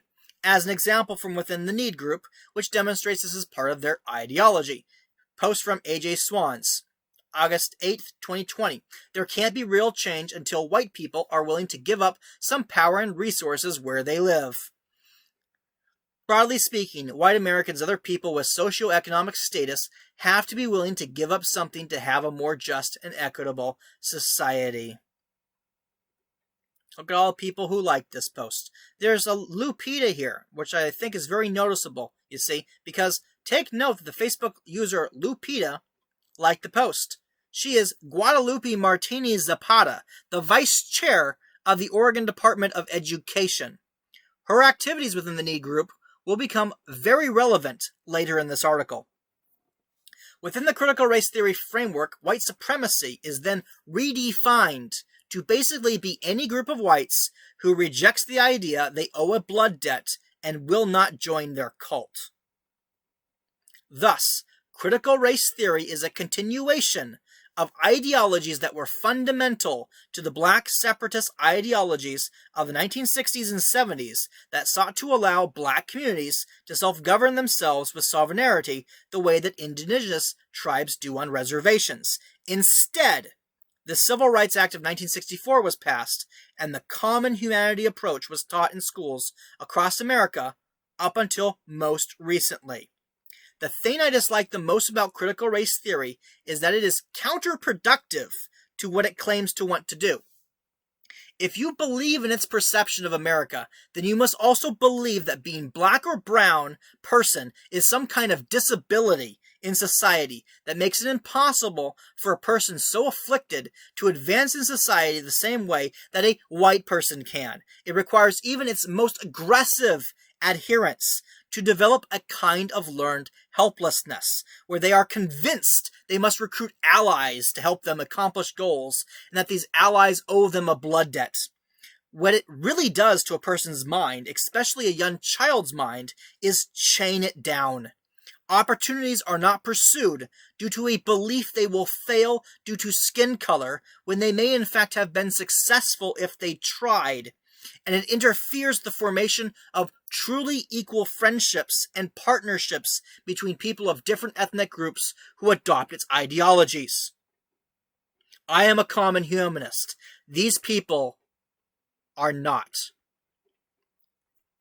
How the Need Group used critical race theory to create a cult in a small town that never had slavery in it.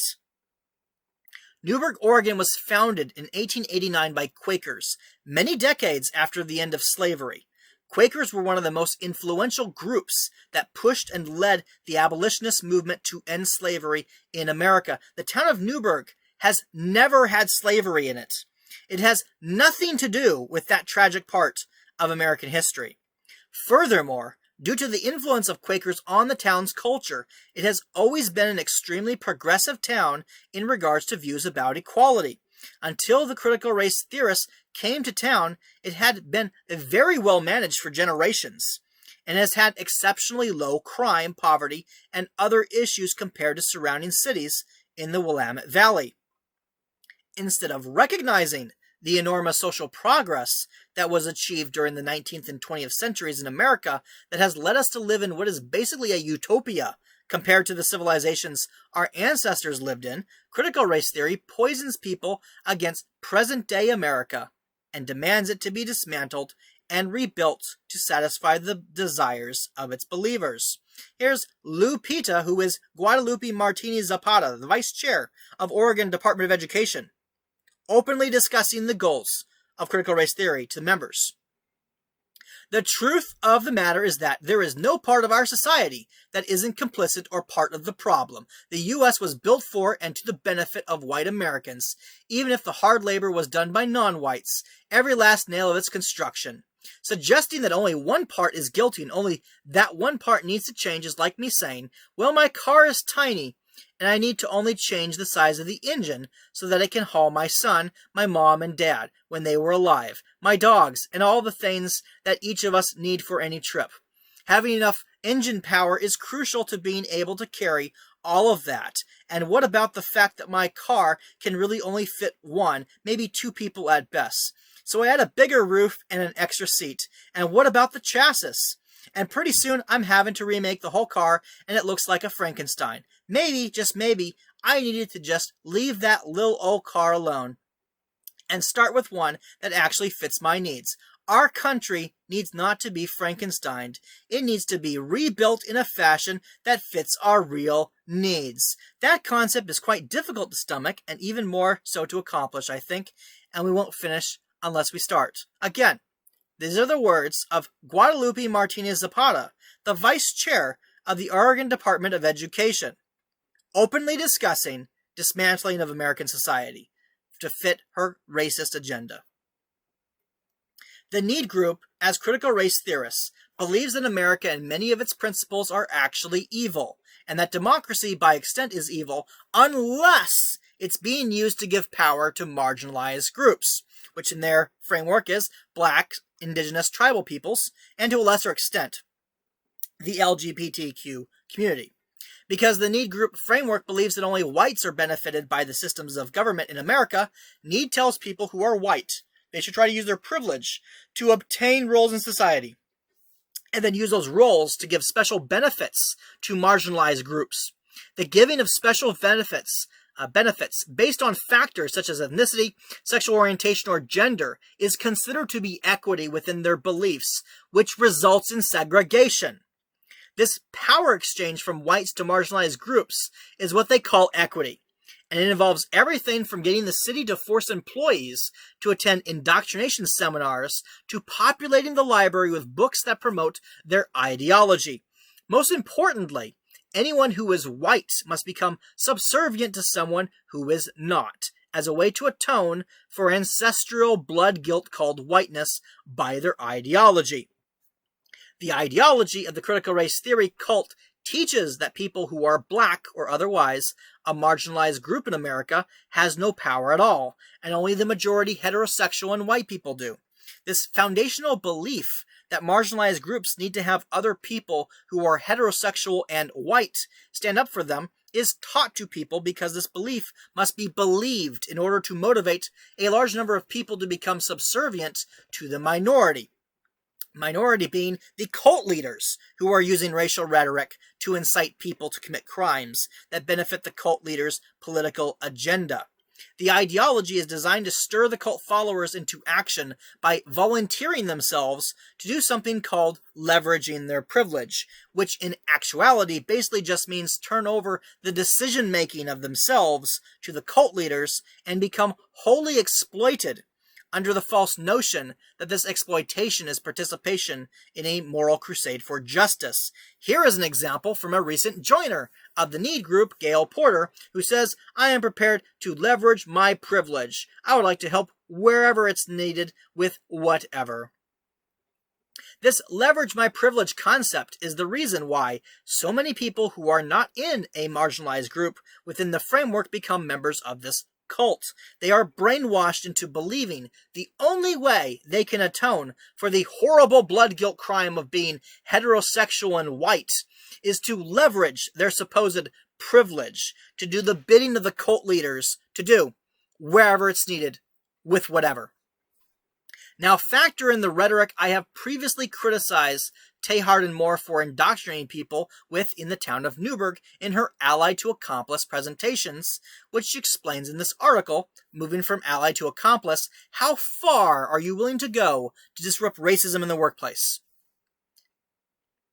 The word accomplice has gotten a bad rap and is often equated with wrongdoing. Accomplices are willing to take necessary steps to ensure that their workplace is safe. To be an accomplice, one must be willing to do more than listen. They must be willing to stand with those who are being attacked, even if it means suffering personal or professional backlash.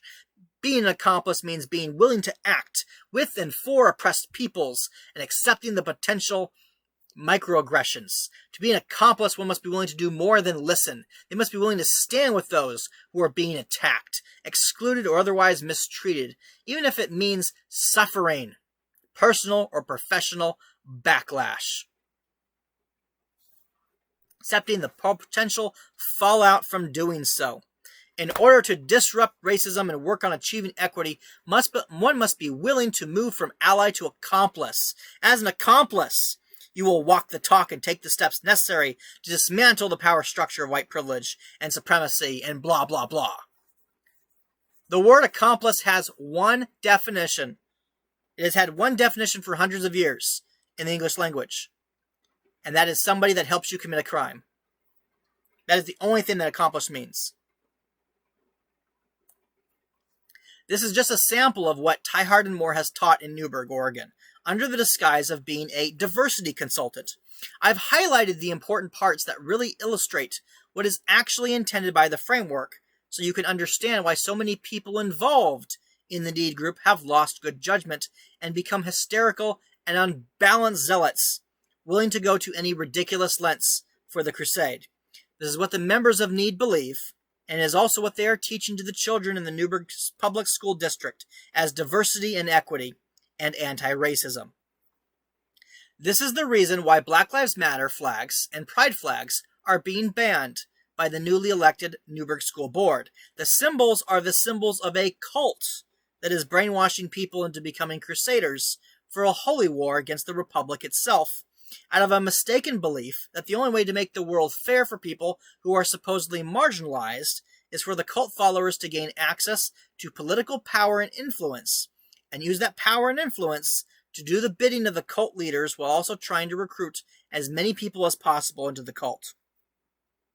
Basically, I think the writings of Bedell and Katz from the 1970s were seized upon by black separatist thinkers in the 1980s to construct the critical race theory movement with the goal of teaching the perceived majority, whites, to turn against American values, which allows for the collapse of American societies at the municipal level.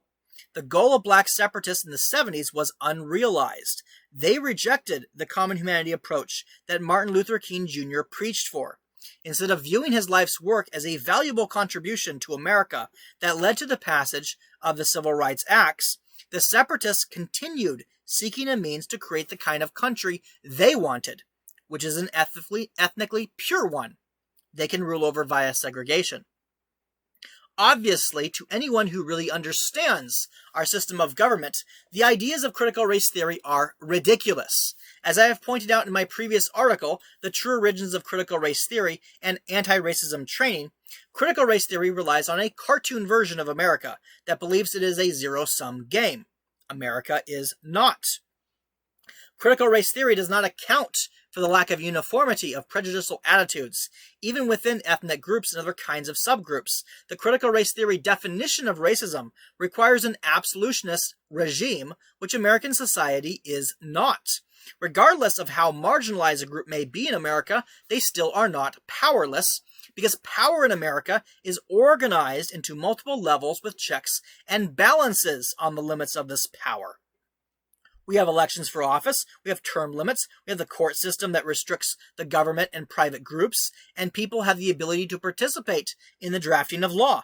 Power is also divided heavily in America between municipalities and their subdivisions, such as school boards, counties, states, and the federal branch, in addition to courts at multiple levels, which can be used to contest decisions made by government at any level. Power in America is democratic, not absolutionist, and so critical race theory's claims are without merit. Consequently, critical race theory's beliefs that prejudice plus power equal racism are an example of a reduction fallacy, sometimes also known as a single cause fallacy. The creators of the framework assumed there is a single and simple cause for racism, when in reality it can be caused by any number of causes.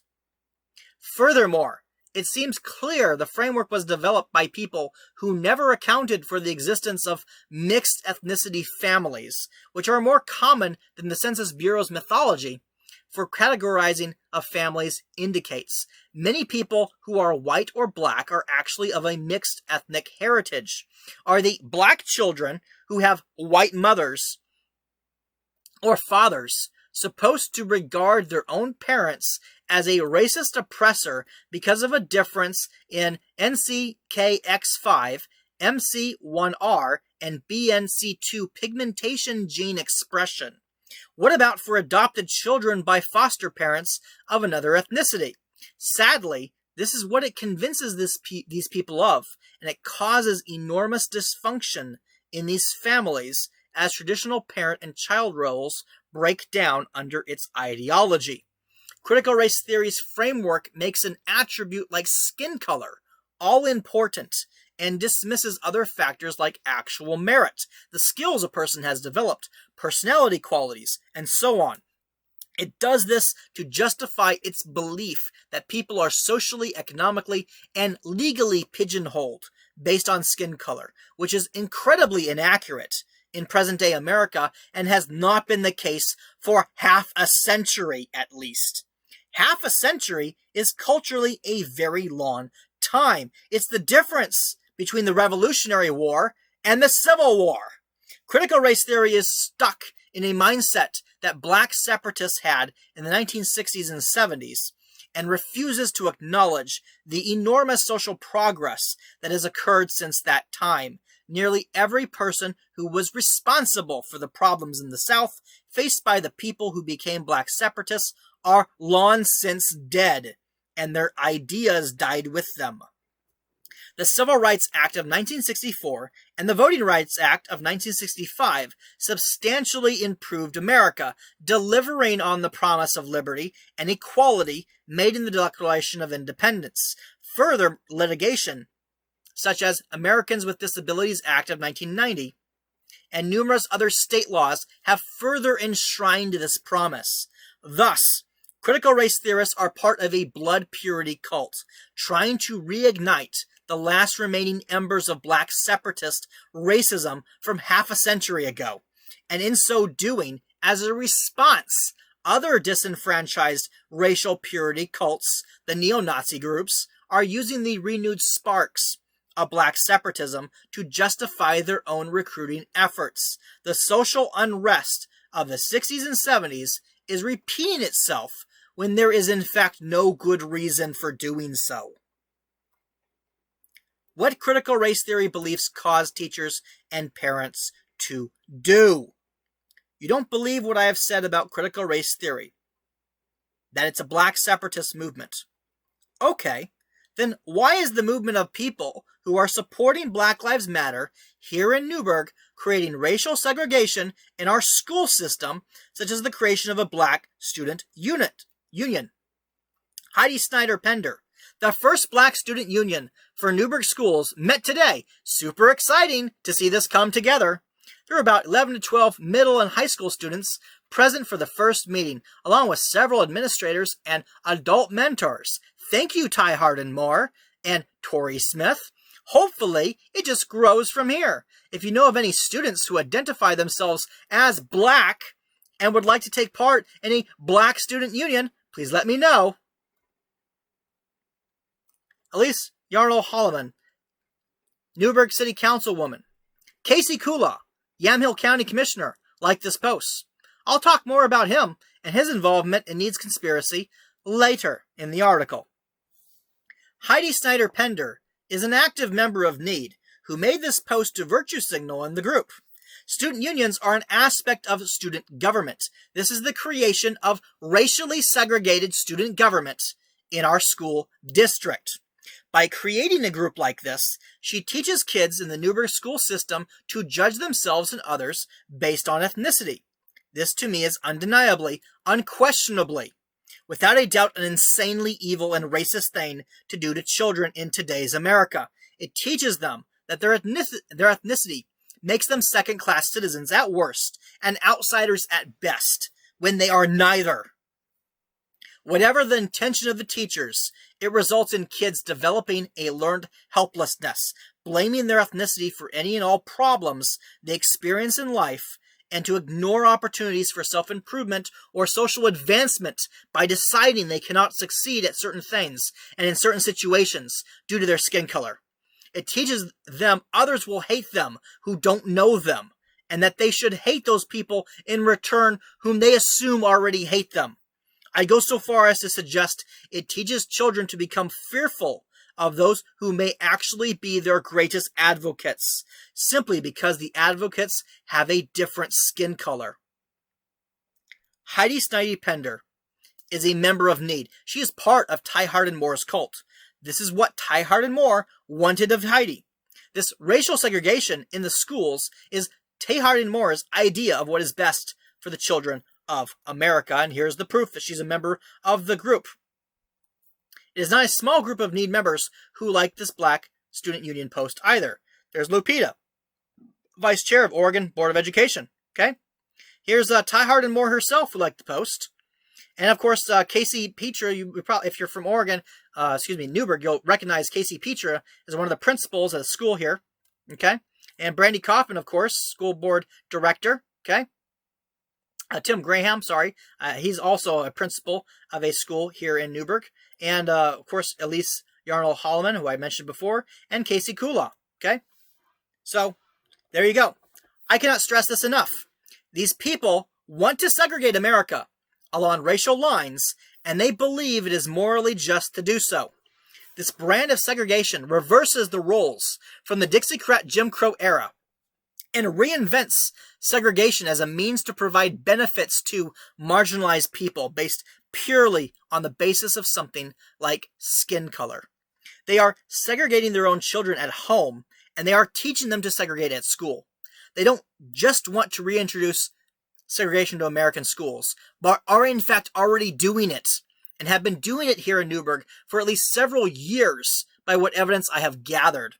This is their actual idea of what equity and inclusion are. When you see these cultists use those terms, this is what they are actually talking about. Segregation. This is why they are not using terms like equity and inclusion in the way the majority of people assume they are. Because the majority of people are not part of a blood purity cult that has special definitions for the words they use. They use words like equity and inclusion to trick people into supporting a cult they don't fully understand. When the cult members say inclusion, they are actually talking about inclusion in terms of societal power redistribution, which segregation is considered part of.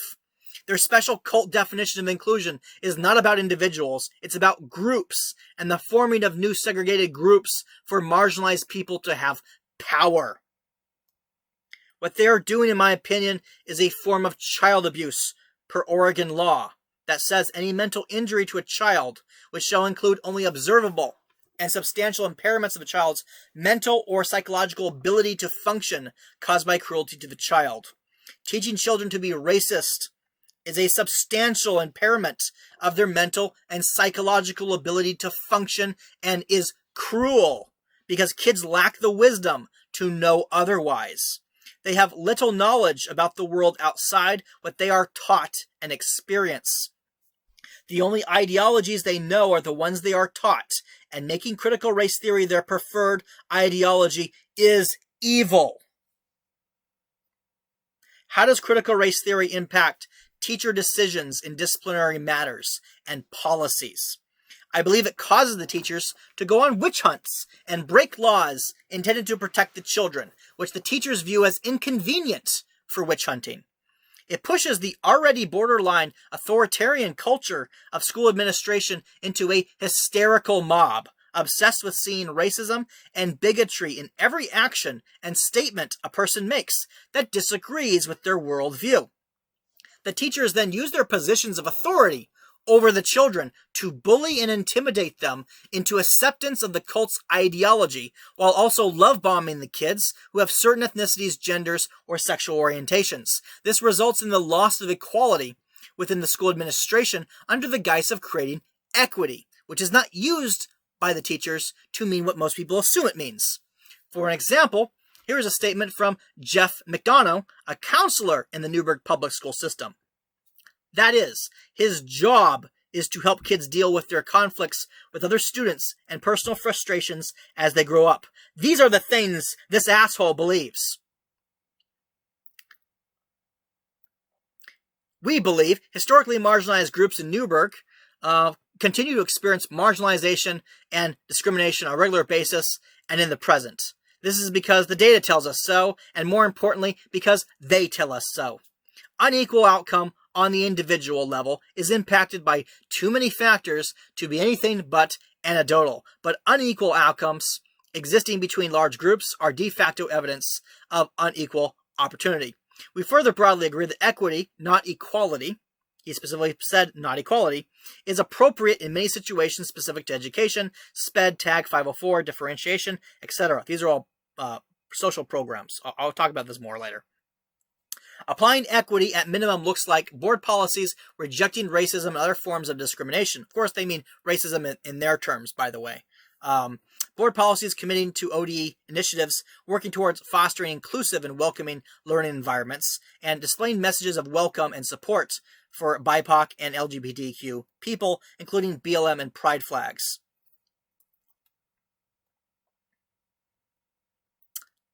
And he claims that this is a logical progression.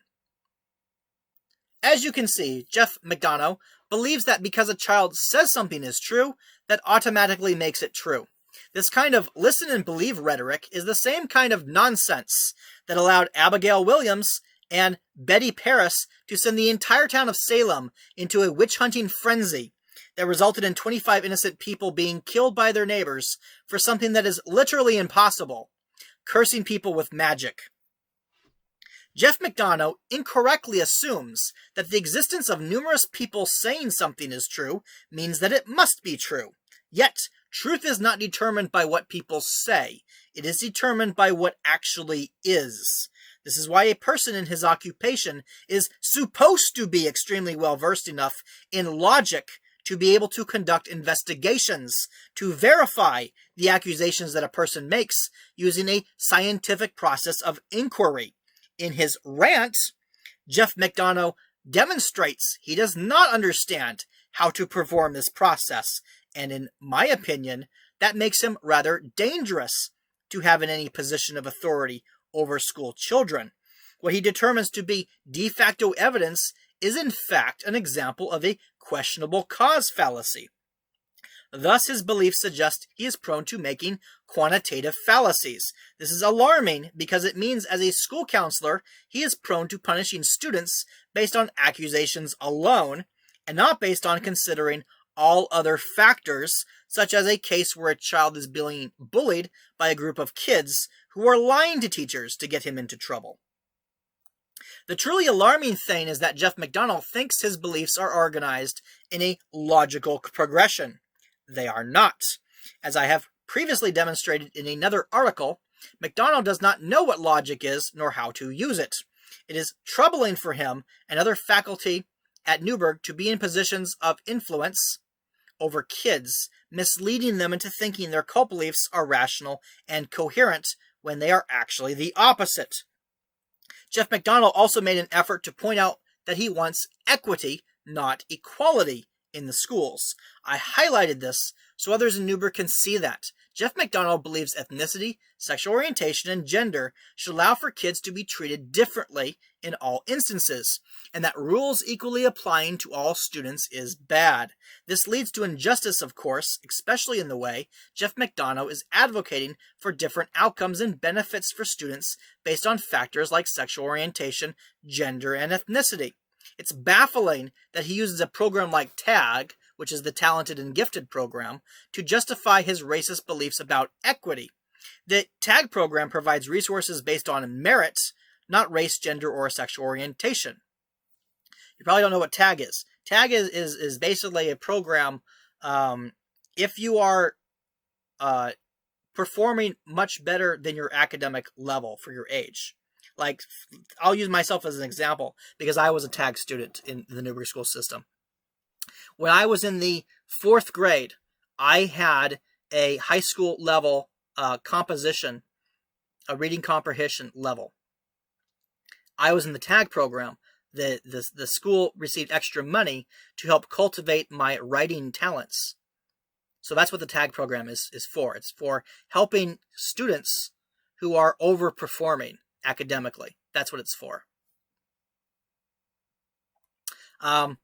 Since I was a TAG student when I attended Newburgh schools, I have to wonder whether the TAG program is being responsibly administrated if someone like McDonough so grossly misunderstands the purpose of TAG.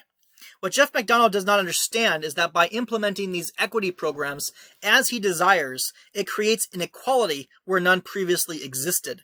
For example, the creation of a black student union that only blacks can join now has created a group of student government that only members of a specific ethnicity can participate in, which teaches them self-segregation, that if they can't join another group, it must be because of the color of their skin or other irrelevant status, and the solution is therefore to create their own racially segregated group.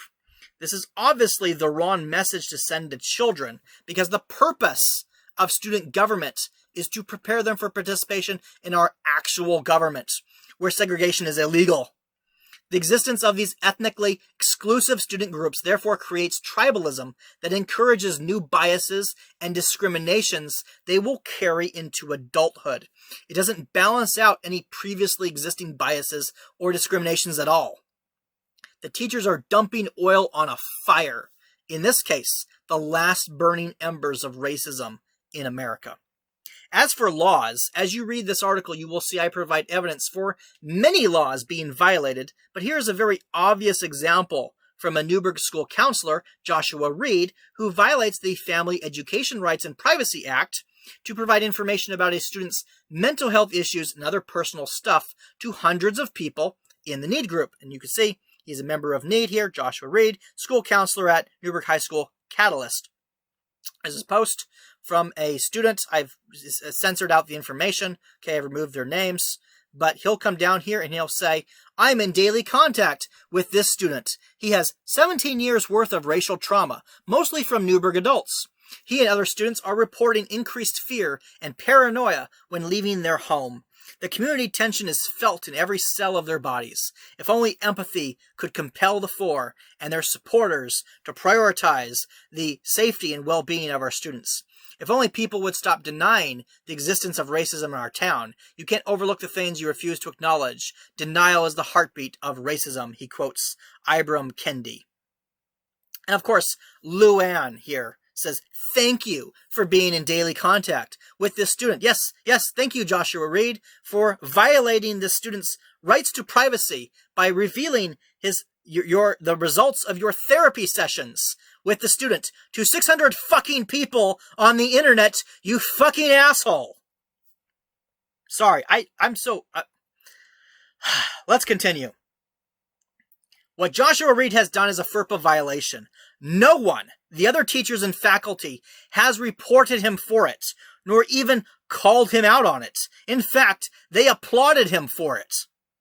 This is because breaking laws for their crusade is a routine behavior for the Need Group members. Their ideology encourages it, in fact, because these laws stand in the way of their witch-hunting crusade. They don't believe students have any rights unless the specific expression of those rights align with their cult's agenda. Post from AJ Swans, September 14th. Comment by Sarah Elizabeth. White people need to stop being so nice. Being nice does not protect our disenfranchised friends, families, and neighbors. White supremacy is violent and mean, it's dirty and manipulative, wants to literally eliminate and kill those that don't fit their agenda. Demand transparency. These kids should not be protected, and neither should their parents, who are absolutely supporting these attitudes behind closed doors at home. Make there be consequences. Witch hunting against the children of Newburgh schools. Let me be crystal clear. These people do not care about the students, and they do not care about the laws designed to protect the students. They only care about themselves and what brownie points, such as post likes on Facebook, they can earn by virtue signaling, using their positions as teachers to gain the trust of children, so they can use those children as props to further their own narcissism. There is absolutely no valid reason for Joshua Reed to share this information on Facebook to people who have no business knowing it, and the law expressly forbids him from doing so. The only reason he has done this is so other cult mafia members could give him applause and tell him how virtuous he is. Joshua Reed did this for feeding his own ego. As you will see, there is a lot of posts like this in the Need Group, where the Need Group members applaud each other for doing terribly immoral and often illegal things. They claim they are doing it for the benefit of the kids. They are not. They are in a cult that teaches critical race theory and fringe pseudoscientific gender identity ideologies to further their own political agenda, which is motivated in a desire to gain acceptance and reputation within the Need cult tribe. They are trying to shove these fringe ideas down everyone else's throat. The laws of our state and country be damned if they stand in the way of that. What does LGBTQ have to do with critical race theory?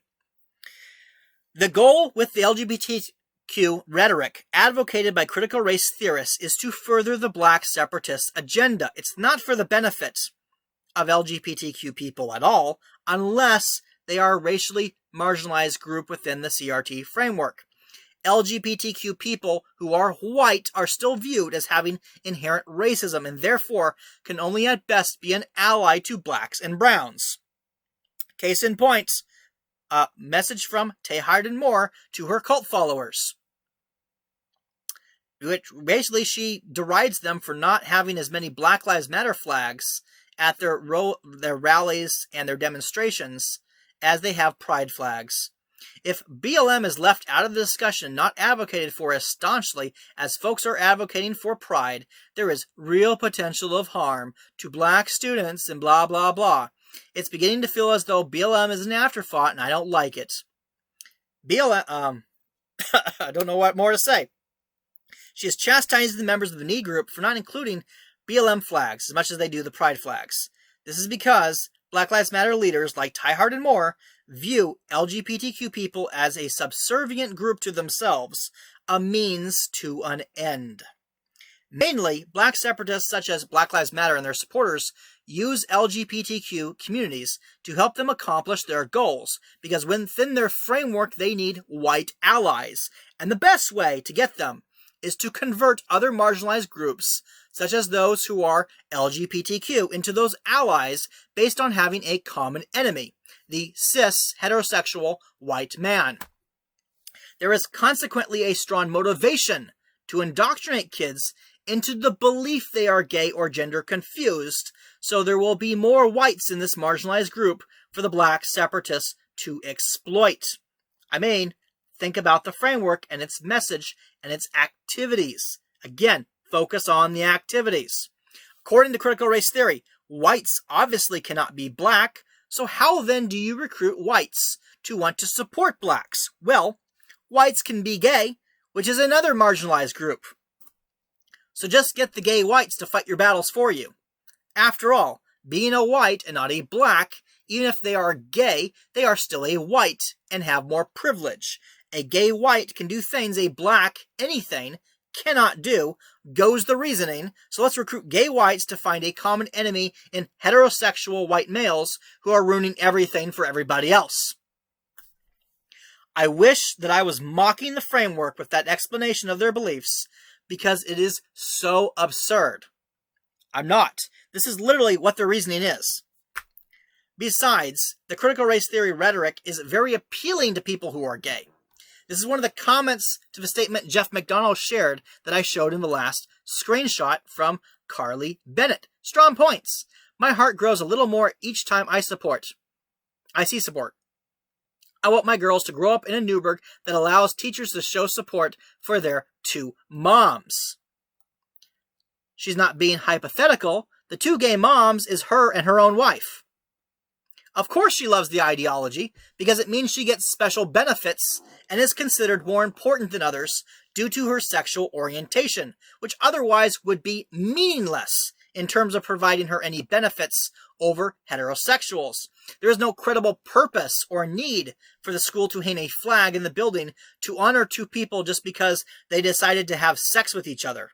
It's an incredibly narcissistic thing to believe people have to hang signage honoring your sexual preferences, or they are not supporting you. The schools and teachers are supposed to support you by educating your kids so that you don't have to stay home and do it yourself. You don't need a flag in the building any more than anyone else does. Critical race theory is consequently a belief system that leverages the greed of groups who view themselves as having something to benefit from by tribalizing along gender, ethnicity, and sexual orientation. Critical race theory has a spectrum of victimhood, and the further down the bottom of a list you are, the more you deserve. White, cis males, such as myself, are perceived as having everything and deserving nothing. And people who are gay and black are considered to have nothing and deserve everything. In between these extremes, different ethnic groups have more or less privilege than others, based on how close their skin color is to white. This framework allows any personal failure to be blamed on racism, and any successes to also be blamed on racism too. Again, this is a single cause fallacy inherent to critical race theory. Here's Inez Pena, I think that's how you pronounce her name, I'm not sure, who is a school board director, saying that she's unhappy because she was elected to the school board district as a director, but Ty Hart and Moore was not, and they blame racism for it. I benefit from a privilege. She doesn't, you see. Here's Ty Hart and Moore here, claiming that she wasn't elected because everybody's just racist. Not because she's a fucking bitch, but because everybody's racist. I believe some folks purposely threw their vote away by voting for BW. I believe they did so because their conscience wouldn't allow them to vote for RP, but that deep-seated, unconscious, implicit bias lives within what that they either don't know or don't want to admit is there, wouldn't allow them to vote for me. That's right. People just are ignorant of their own racism. That's like saying that an atheist really does believe in God. They just don't know it. Absolute fucking bonkers. It's a pretty absurd belief system when you step back away from the emotional ramblings and rhetoric and just look at the specific things they believe and what actions it demands of a person. But make no mistake, the primary goal of groups like NEED is to create an America just as with the Black Student Union I previously showed, to bring segregation back to America in a way where blacks can rule over themselves and whites step aside. Democracy stands in the way of this, and it's why these kinds of Black Lives Matter groups actively sabotage and interfere with the democratic process when it does not go their way. This is why I believe they engaged in the criminal actions I have documented in this article here in Newburgh. The campaign of harassment against the conservative majority school board members started when Tay Hardin Moore lost the school board election. The school board members want to stop the NEED group from spreading their ideology in the schools, and needs to ban the symbols associated with these ideologies as part of that. Unfortunately, because this critical race theory ideology has been pushed hard for the past 15 years in the colleges, nearly all of the teachers in the district were indoctrinated before they ever came to Newberg. Here is an example of what I mean from Jenny Van Beek, who is currently an associate professor at Linfield University in McMinnville, Oregon. Hi all, I just assigned this podcast to my Foundation of Education students. Thought some of you might like to listen to it. It helped explain why logic and reason do not work the way we think they will in these sorts of situations, and it gave me more resolve to fight. That's right, guys. Can't use a scientific method to investigate reality because it's racism. The NPR article is designed to dismiss parent concerns about critical race theory being taught in the schools as mere moral panic. It's not, as the evidence I showcase in this article demonstrates. The teacher union is essentially now being used against the town, and in fact, the union members have become these accomplices for Tay Hardin Moore's black separatist agenda in Newburgh, even if not all of them realize that. But I'm getting a bit ahead of myself. Critical race theory and fringe gender identity theories is everywhere in the education system in America, but especially in Oregon. I'd like to say this is a problem exclusive to Newburgh, but it's not. The entire country has been infected, even the members of NEED Novus, and here's them talking about other educators in the area who are doing the same shit they're doing. Critical race theorists have specifically targeted educators while they attend college, forcing them to pass exams that indoctrinate them into its ideology if the student wishes to pass the class. The material is often introduced as part of teaching curriculum classes because indoctrinating the next generation of teachers into critical race theory is the best way for it to spread, as the teachers will indoctrinate their own students into it.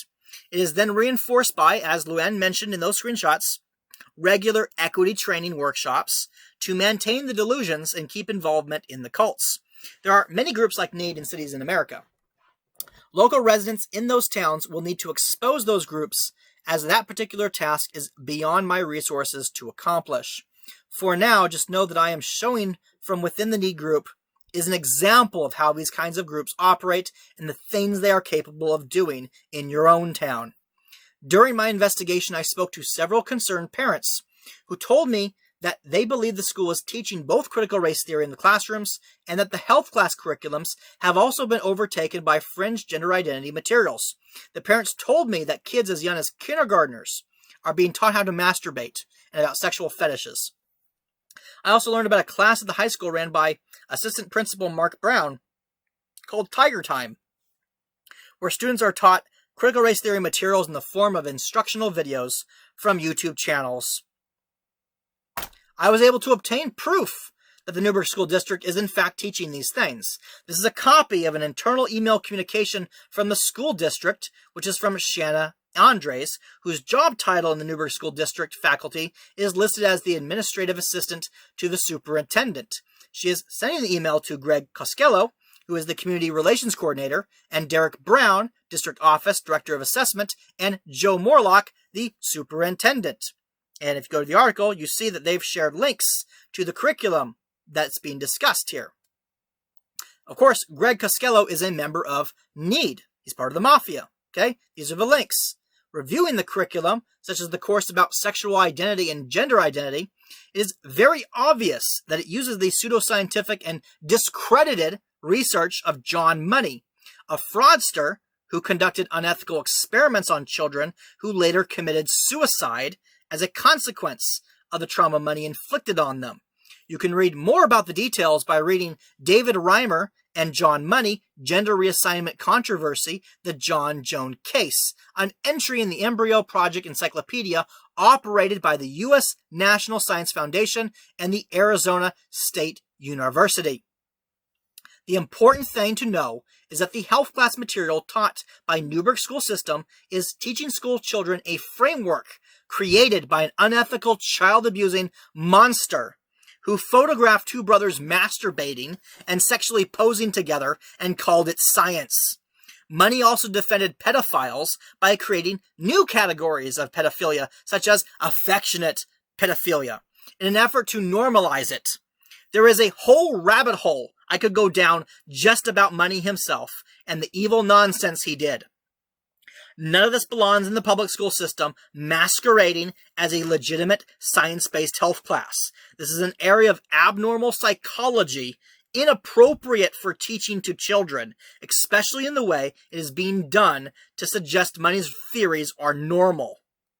On the website linked to by the Newburgh School Administration for their health class curriculum, you'll also find videos such as this one titled Love is Love, Free to Be Me, that uses inspirational music coupled with anecdotal stories of children coming out as gay to friends, which seemingly has been edited in such a way to encourage children to do the same thing.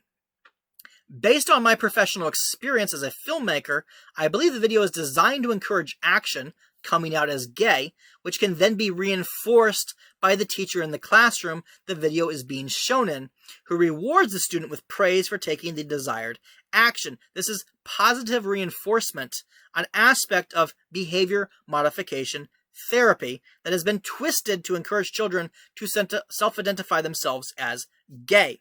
Another video as part of the course, finding an adult that you can trust. Children are discouraged from talking about sex with their parents, and instead to find another adult they can trust who gives, quote, good advice, which I can only assume was designed to discourage kids from talking about the class materials with parents, and instead look to the teachers as these trusted adults. It also makes the kids more susceptible to grooming, in my opinion. The message of this video is the exact opposite of what the school should be teaching. In yet another video, bodies, different shapes and sizes, all beautiful, children are basically told that using shampoo is bad, and it's socially acceptable to be a greasy, overweight person. This is horrible advice for children. I wish I was making it up. I wish I was being hyperbolic and outlandish. Go to my article, click on that link, and you'll have the same takeaway I had. Some videos in the series are not wholly terrible, but do feature incorrect information. For example, the video Consent Explained, What Is It? Is mostly fine, except it claims that if a person is drunk, they are legally unable to give consent to sex. This is false. There is no law in the U.S. that says a person who is drunk is not legally responsible for their choices, which is why people are arrested for drunk driving and their crimes of public drunkenness. The message seems to be pushing the trending trope of women accusing men of rape because the women regretted having a one-night stand after a night of partying, despite that both parties who had sex were drunk. Under their logic, only women couldn't give consent, but men somehow could, despite being drunk as well, which is contradictory.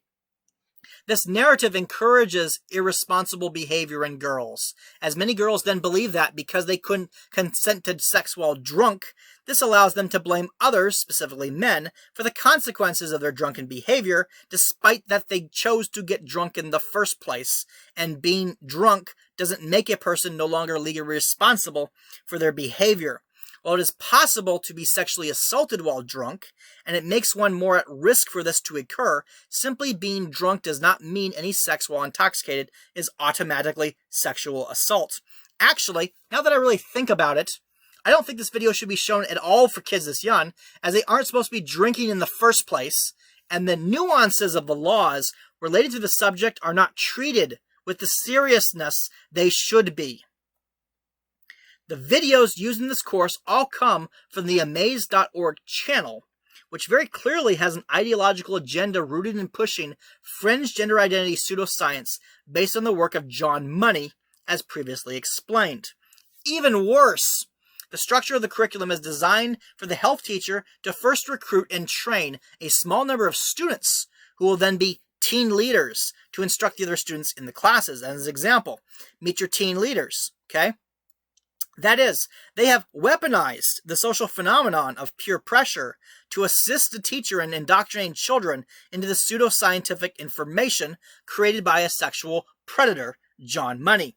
According to the website, there is more sexually graphic set of lessons not available on the website and are only sent to educators. These are described as sexually explicit media. My Future Choice created a lesson that addresses sexual images and messages found in technology. It's intended to be taught after the initial 10 lessons. If you want to see it or implement it, you have to email somebody at the Oregon Board of Education. They don't have it available on the website. Sexual images and messages found in technology sounds to me like a very long-winded way of saying the word pornography. This health curriculum is, of course, not unique to Newburgh. The materials are created and distributed by the Oregon Department of Education. This is what is being taught in all the schools in Oregon, apparently, or at least is what the department wants to be taught. It is important to know that when the parents ask the teachers to show them what material they are teaching the kids, the school administrators tell them they have to fill out general public records requests as a way to throw barriers up. When they ask to see what books are in the school libraries, they are told they are not allowed to come onto campus to see what they are. I asked for proof of this, and the parents said the school avoids any email or paper communication about these issues, only doing conversations over the phone and via in-person meetings, seemingly in an effort to avoid creating a paper trail. The only reason I gained access to the curriculum and evidence is because of what they're teaching is because of an insider leak. However, I have found my own trail into the school and its inner workings. Let's walk down it. It's quite the rabbit hole to Wonderland. Newberg Equity in Education exists for teaching critical race theory to kids. Just so there is no confusion here, this need group exists for the specific purpose of spreading the ideology. The Facebook group is used to indoctrinate and direct the actions of the Newberg Teacher Union members and faculty, and coordinate those actions with other public employees and elected officials, as well as with private citizens, such as members of the media, with the stated goal of dismantling and rebuilding America. That is, to perform seditious acts. We'll talk more about this later, though. Here's proof of the material the group believes in and indoctrinates members with. Lists of books, anti-racism education, and all kinds of other shit. Okay? And, of course, contacts for writing people, writing to the editor, writing to the media, and everything else. Of course, not that it was ever really in doubt, but the need group and their leaders are also the true organizers of the recall Brian Shannon PAC against one of the conservative school board members who voted to ban Black Lives Matter flags from the campus, which I doubt is being disclosed in filings. Kristen Stoller, here is your answer about a recall. Tell everyone you know and send them to the website to get involved. And here they talk about, their organization and how they're the ones going door to door getting people to sign up for it. The Recall Brian Shannon PAC is officially registered by Jeff Green, a political consultant who worked for the previous Oregon Governor John Kitzhaber, whom the Willamette Weekly article I linked to notes was engrossed in scandals. The Willamette Weekly article notes that Kate Brown tried to distance herself from Jeff Green's political consultant firm early when she took over as governor after Kitzhaber's resignation from scandals. Here is proof that John Green is the person who's on record as creating the Recall Brian Shannon PAC, and I have the Secretary of State filings right here.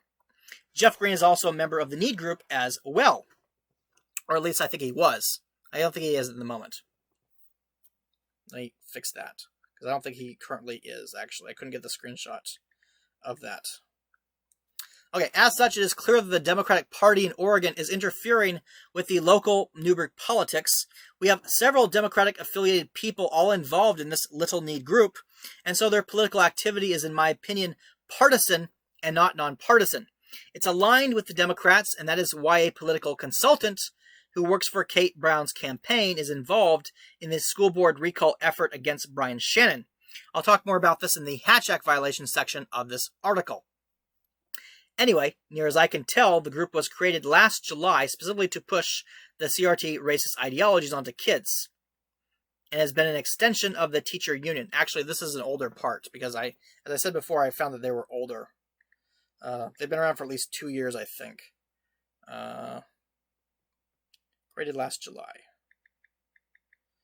It's a very long article, so there's some typos still, which will be fixed before I hit publish. It primarily consists of teachers. You know what? This is about 2.5 hours here. I think I've pretty much said enough. It's probably long enough of a video. If you want to see more, go to the article. Link is in the video description. See you guys in the next video.